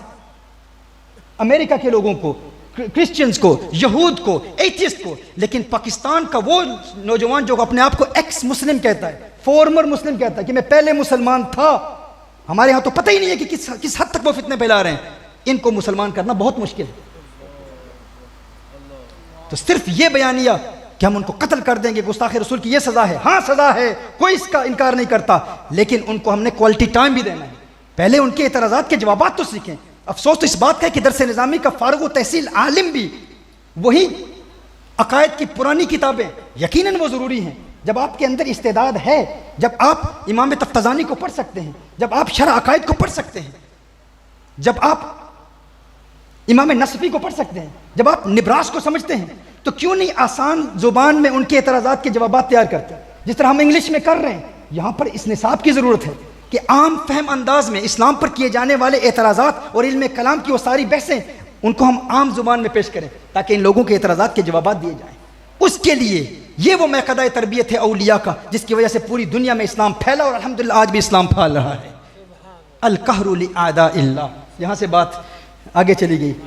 सैयदना उमर फारूक रज़ियल्लाहु ताला ने फरमाया अस्सुहबतु लि औलिया इल्लाह और अल कहरु लि आदा इल्लाह, अल हिफ्ज़ु लि हुदूद इल्लाह। और उस्मान गनी अर्ज़ करते हैं इफ़शाउस सलाम, इत्आमुत ताम, खाना खिलाना। और उस्मान तीसरी पसंदीदा चीज़ क्या है? उस्मान गनी अर्ज़ करते हैं या रसूलल्लाह सल्लल्लाहु अलैहि वसल्लम, मुझ उस्मान को रात की इबादत से प्यार है। रात के वक्त जब लोग मीठी नींद सो रहे हों, उस्मान उस वक्त अल्लाह की बारगाह में सजदा करना पसंद करता है। और फिर मौला अली साहिब जुल्फ़िकार हैदर कर्रार अली मौला, वो अर्ज़ करते हैं या रसूलल्लाह सल्लल्लाहु अलैहि वसल्लम, मुझ अली को भी तीन चीज़ों से प्यार है। हे अली, तेरी तीन पसंदीदा चीज़ें क्या हैं? अली कर्रमल्लाहु वजहहु करीम फरमाते हैं या रसूलल्लाह सल्लल्लाहु अलैहि वसल्लम, अद्दर्बु बिस्सैफ, अद्दर्बु बिस्सैफ, गुस्ताख की गर्दन हो अली की तलवार हो, गुस्ताख की गर्दन हो अली की तलवार हो। ए अली, दूसरी पसंदीदा चीज़ क्या है? मौला अली करमल्लाहु वजहहु अर्ज़ करते हैं या रसूलल्लाह सल्लल्लाहु अलैहि वसल्लम, अस्सौम बिस्सैफ, मैं अली चाहता हूँ कि गर्मियों के लंबे दिनों के रोज़े रखूँ, अपने नफ्स को मारूँ, नफ्स को मारूँ। यानी वो रोज़े नहीं जब सर्दियाँ हों, बारिश हो, ठंडक हो ना, जब अरब के पहाड़ अंगारे बरसा रहे हों, सूरज हिद्दत गा रहा हो, ज़ुबानें खुश्क हो रही हूँ। अली को गर्मियों के लंबे दिनों के रोज़े पसंद हैं। ये मौला अली की तरबियत है, नफ्स को मारना, अपनी ख्वाहिशात के ख़िलाफ़ काम करना। अगर लज्जते तर्क के लज्जत बदानी, दिगर लज्जते नफ्स लज्जत न खानी, तर्क के लज्जत भी नहीं लज्जत से कम, कुछ मज़ा इसका भी देखा चाहिए, कुछ मज़ा इसका भी देखा चाहिए। तुम्हें पता ही नहीं है तर्क के लज्जत में कितनी लज्जत है। नज़ारे की हवस है तो आंखों को बंद कर, है देखना यहीं कि ना देखा करे कोई।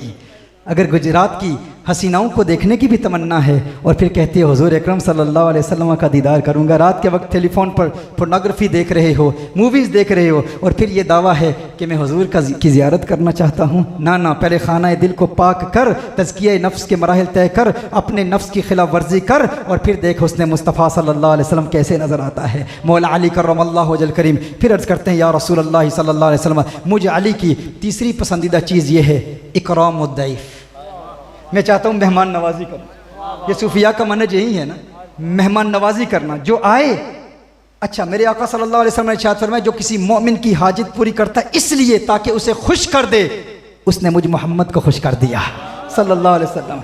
लोगों में खुशियां तकसीम करो। हुजूर ने इरशाद फरमाया, जिसने मुझे खुश कर दिया अल्लाह ने उसे जन्नत अता फरमा दी।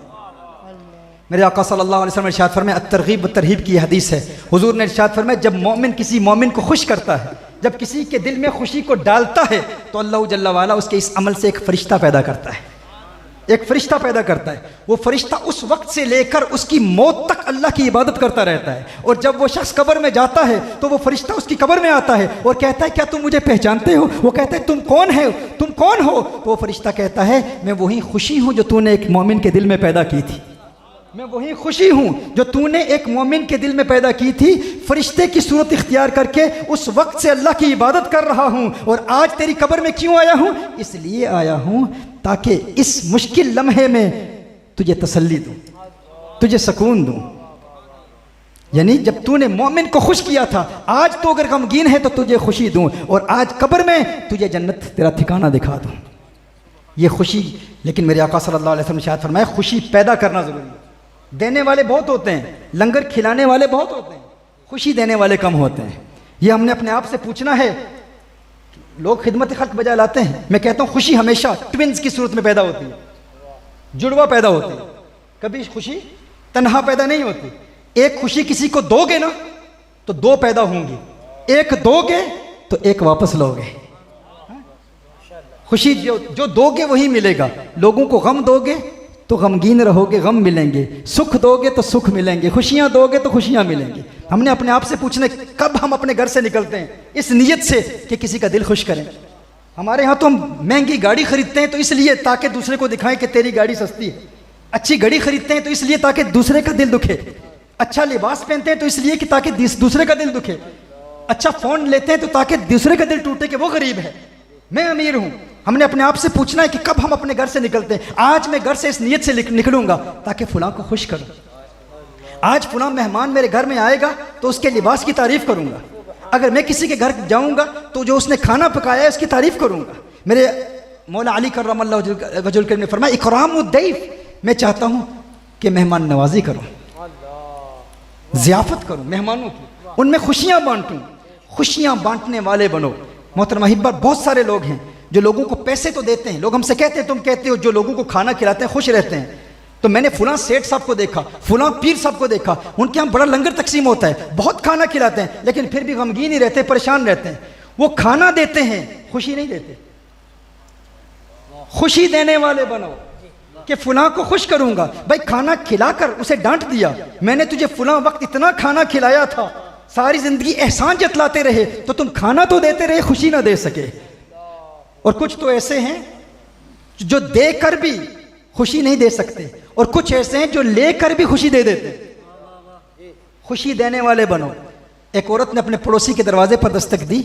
दस्तक देकर कहती है कि मुझे नमक दे, मेरे घर में नमक नहीं है। तो बेटे ने कहा कि घर में नमक है माँ, तो इससे क्यों मांगती है? कहा कि ये गरीब है, नादार है, कभी हमसे खाना मांग लिया करता है, लेकिन जब ये खाना मांगता है ना, सफ़ेद पोश इंसान है, तो इसके दिल में हिचकिचाहट महसूस होती है कि मैं भिखारी हूँ, इससे मांग रहा हूँ, तो मैं इसलिए इससे मांग रही हूँ, नमक इसलिए मांग रही हूँ ताकि ये महसूस करे कि मेरा शुमार भी अब देने वालों के सफ़ में हो गया है।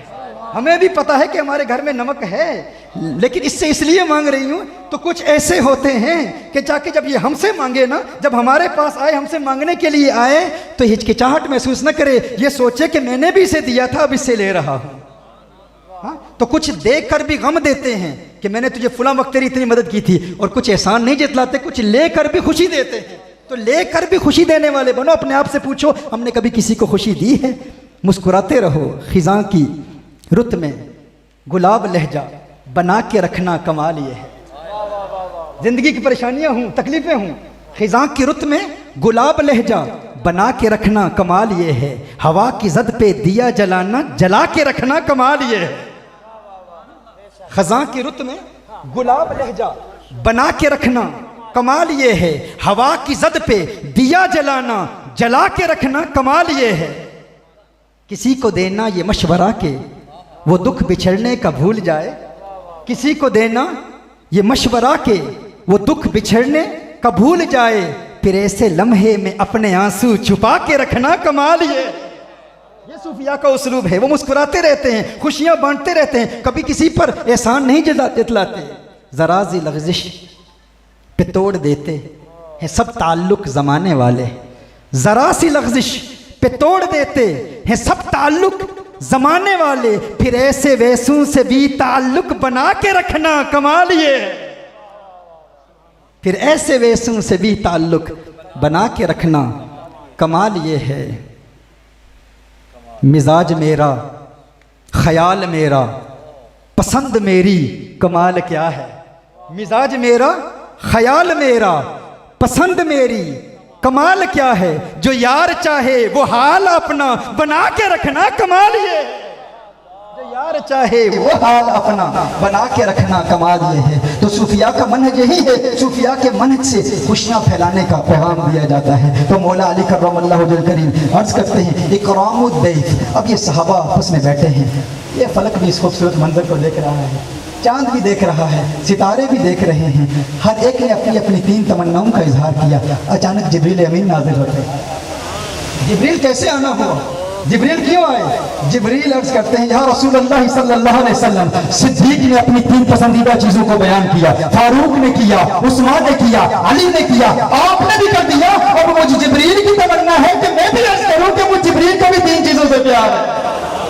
जिब्रील तेरी 3 पसंदीदा चीजें क्या हैं? जिब्रील अर्ज करते हैं या रसूलुल्लाह सल्लल्लाहु अलैहि वसल्लम इरशादुद्दालीन, मैं चाहता हूं कि गुमराह लोगों को रुश्दे हिदायत के रास्ते पर लाऊं, इआनतुल मसाकीन, मिस्कीनों की मदद करूं। अब जिब्रील की तीसरी तमन्ना क्या है, तीसरी ख्वाहिश क्या है, तीसरी आरजू क्या है? अगर आपके दिल में हुजूर की मोहब्बत है, हुजूर का इश्क है और सीने में अगर आप पत्थर नहीं गोश्त का टुकड़ा रखते हैं तो रब्बे काबा की कसम जिब्रील की इस बात को सुनकर मचल जाएंगे। जिब्रील अर्ज करते हैं या रसूल अल्लाह सल्लल्लाहु अलैहि वसल्लम, मुझे जिब्रील की तमन्ना यह है कि मुहिब का कलाम लाता रहूं, महबूब तक पहुंचाता रहूं, आता रहूं, जाता रहूं, दीदार के जाम पीता रहूं। ये जिब्रील की तमन्ना है। जिब्रील अमीन फिर अल्लाह की बारगाह में हाजिर होते हैं। सहाबा ये मंजर देखकर हैरान हैं। जिब्रील फिर वापस आ जाते हैं। ए जिब्रील अब क्यों वापस आना हुआ, अब क्यों वापस आए? जिब्रील अर्ज करते हैं या रसूल अल्लाह सल्लल्लाहु अलैहि वसल्लम, आपने भी 3 तमन्नाओं का इजहार किया, सिद्दीक ने किया, फारूक ने किया, उस्मान ने किया, अली मौला ने भी किया, जिब्रील ने भी कर लिया। अब अल्लाह फरमा रहा है, अल्लाह फरमा रहा है कि मुझे रब को भी 3 चीजों से प्यार है। ए अल्लाह तुझे कौन सी 3 चीज़ों से प्यार है? अल्लाह इरशाद फरमाता है जब कोई गुनहगार गुनाहों से तौबा करता है ना, तो तौबा करते हुए जब उसके आंखों से अश्कों की बरसात जारी होती है तो मुझ अल्लाह को उसके अश्कों की बरसात से प्यार है। सुभान अल्लाह, उसके आंसू से प्यार है। इन आंसुओं की अहमियत को कभी नज़रअंदाज ना करना। ये आंसू जो ज़ाहिरी तौर पर आपके गालों पर गिरते हैं, दर हकीकत दिल की स्याही पर गिरते हैं। अश्कों से तर है फूल की हर एक पंखड़ी, रोया है कौन थाम के दामन बहार का। ये शेर मुझे उस वक्त याद आया जब आपने शाह विलायत अलैहि रहमा के बारे में बताया कि सजदों में किस तरह वो रोया करते थे, किस तरह वो रोया करते थे। ये रोना ये इन्हीं बारगाहों से हमें मिलता है। अल्लाह जल्ला वाला को दूसरी पसंदीदा चीज़ सबसे ज़्यादा दूसरी किस चीज़ से प्यार है? अल्लाह जल्ला वाला इरशाद फरमाता है कि जब भूखा भूख पे सब्र करे तो रब को उसके सब्र से प्यार है। और फिर दुआउल मुत्तरीन, जब कोई मजलूम दुआ करता है तो अल्लाह जल्ला वाला उस दुआ को कबूल कर लेता है। मेरे आका सल्लल्लाहु अलैहि वसल्लम ने इरशाद फरमाया हुब्बिब अलैया मिन दुनियाकुम सलास, मुझे तुम्हारी दुनिया की 3 चीज़ों से प्यार है। यहाँ ये सवाल पैदा होता है, हुजूर ने इरशाद फरमाया मुझे तुम्हारी दुनिया की 3 चीज़ों से प्यार है। ये क्यों फरमाया तुम्हारी दुनिया? तुम्हारी दुनिया की 3 चीज़ों से प्यार है। हाँ, मैं यहाँ आपके यहाँ आया हूँ। ये कौन सा शहर है? शहर का नाम क्या है? गुजरात में आया हूँ ना।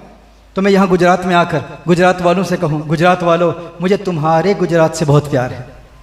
अब मैं यहाँ से चला जाऊँ तो जाने के बाद लोग कहें साकिब शामी का ताल्लुक़ गुजरात से है। हाँ, तो आप क्या कहेंगे? आप कहेंगे अगर इसका ताल्लुक़ गुजरात से होता तो कभी ये ना कहता मुझे तुम्हारे गुजरात के लोगों से प्यार है। सुन रहे ना मैं क्या अर्ज कर रहा हूँ? इसका ये कहना कि मुझे तुम्हारे गुजरात के लोगों से प्यार है बता रहा है कि ये गुजरात से नहीं है। गुजरात में आया तो है, गुजरात से है नहीं।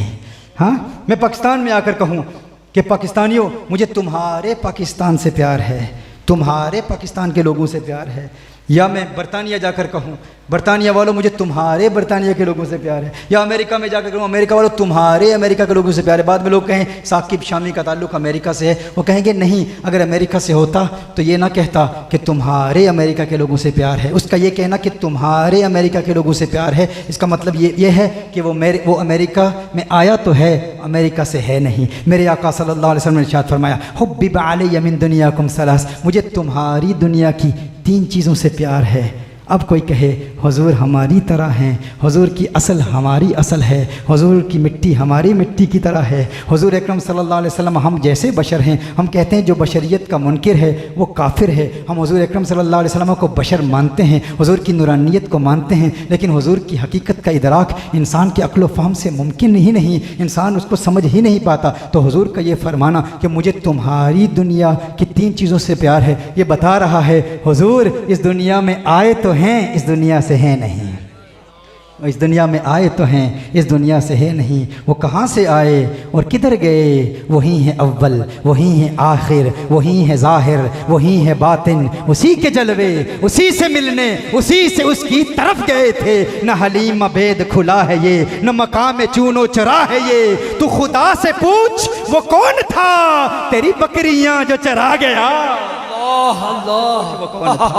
उनकी हकीकत का राज और जो उनका कुर्ब हासिल करना चाहता है, जो मैंने कहा दिल की दुनिया को आबाद करें, तज़किया नफ्स के मराहिल तय करने की कोशिश करें, फिर उनका कुर्ब मिलेगा, फिर वो कुर्ब मिलेगा कि आलम अरवाह की मुलाकातें भी याद आ जाएंगी। कुरान और सुन्नत की रोशनी में हम इस पर बहुत तफसील से बयान कर चुके हैं कि एक वक्त आता है जब इंसान तज़किया नफ्स के मराहिल तय करता है, अपने मुर्शिद की बारगाह में हाजिर होता है, और मुर्शिद जो कामिल मुर्शिद हो, हकीकी सालिक को ऐसे रूहानी मरातिब पर फाइज करता है कि एक वक्त आता है कि उस मुरीद सादिक को आलम अरवाह में आका से की गई मुलाकातों की याद आ जाती है। लेकिन आज हमें क्यों नहीं याद? क्यों नहीं याद? क्यों? क्योंकि दिल में सियाही है। अलस्तु बिरब्बिकुम कालू बला, एक वो वादा था, एक वो है जब आलम अरवाह में हुजूर से मुलाकात हुई थी, लेकिन वो आज क्यों नहीं याद आती? वो राज क्यों समझ में नहीं आता? क्यों? क्योंकि तज़किया नफ्स के मराहिल तय नहीं किए। जब वो तय कर लिए तो फिर जैसे कहा ना कुन फयकून, जद रब फरमाया। सो गए आप मेरे ख्याल में। मैंने कहा पंजाबी मेरी पहली ज़ुबान नहीं, ना उर्दू ना सराइकी, ये तो आपके चेहरों पर तबस्सुम को देखकर मैं ये अल्फाज बयान कर रहा हूँ। कुन फयकून जद रब फरमाया, असी भी उत्थे हासे कालू बला, असी कन्नी सुनिया कोई गूंगे डोरे ना से, असल मकान ला मकान सी साडा, असी आन बुतां विच फासे, इस नफ्स पलीत पलीत जा कीता, कोई असल पलीत ते ना से। बाखिर दअवाना अल्हम्दुलिल्लाह। सुभान अल्लाह।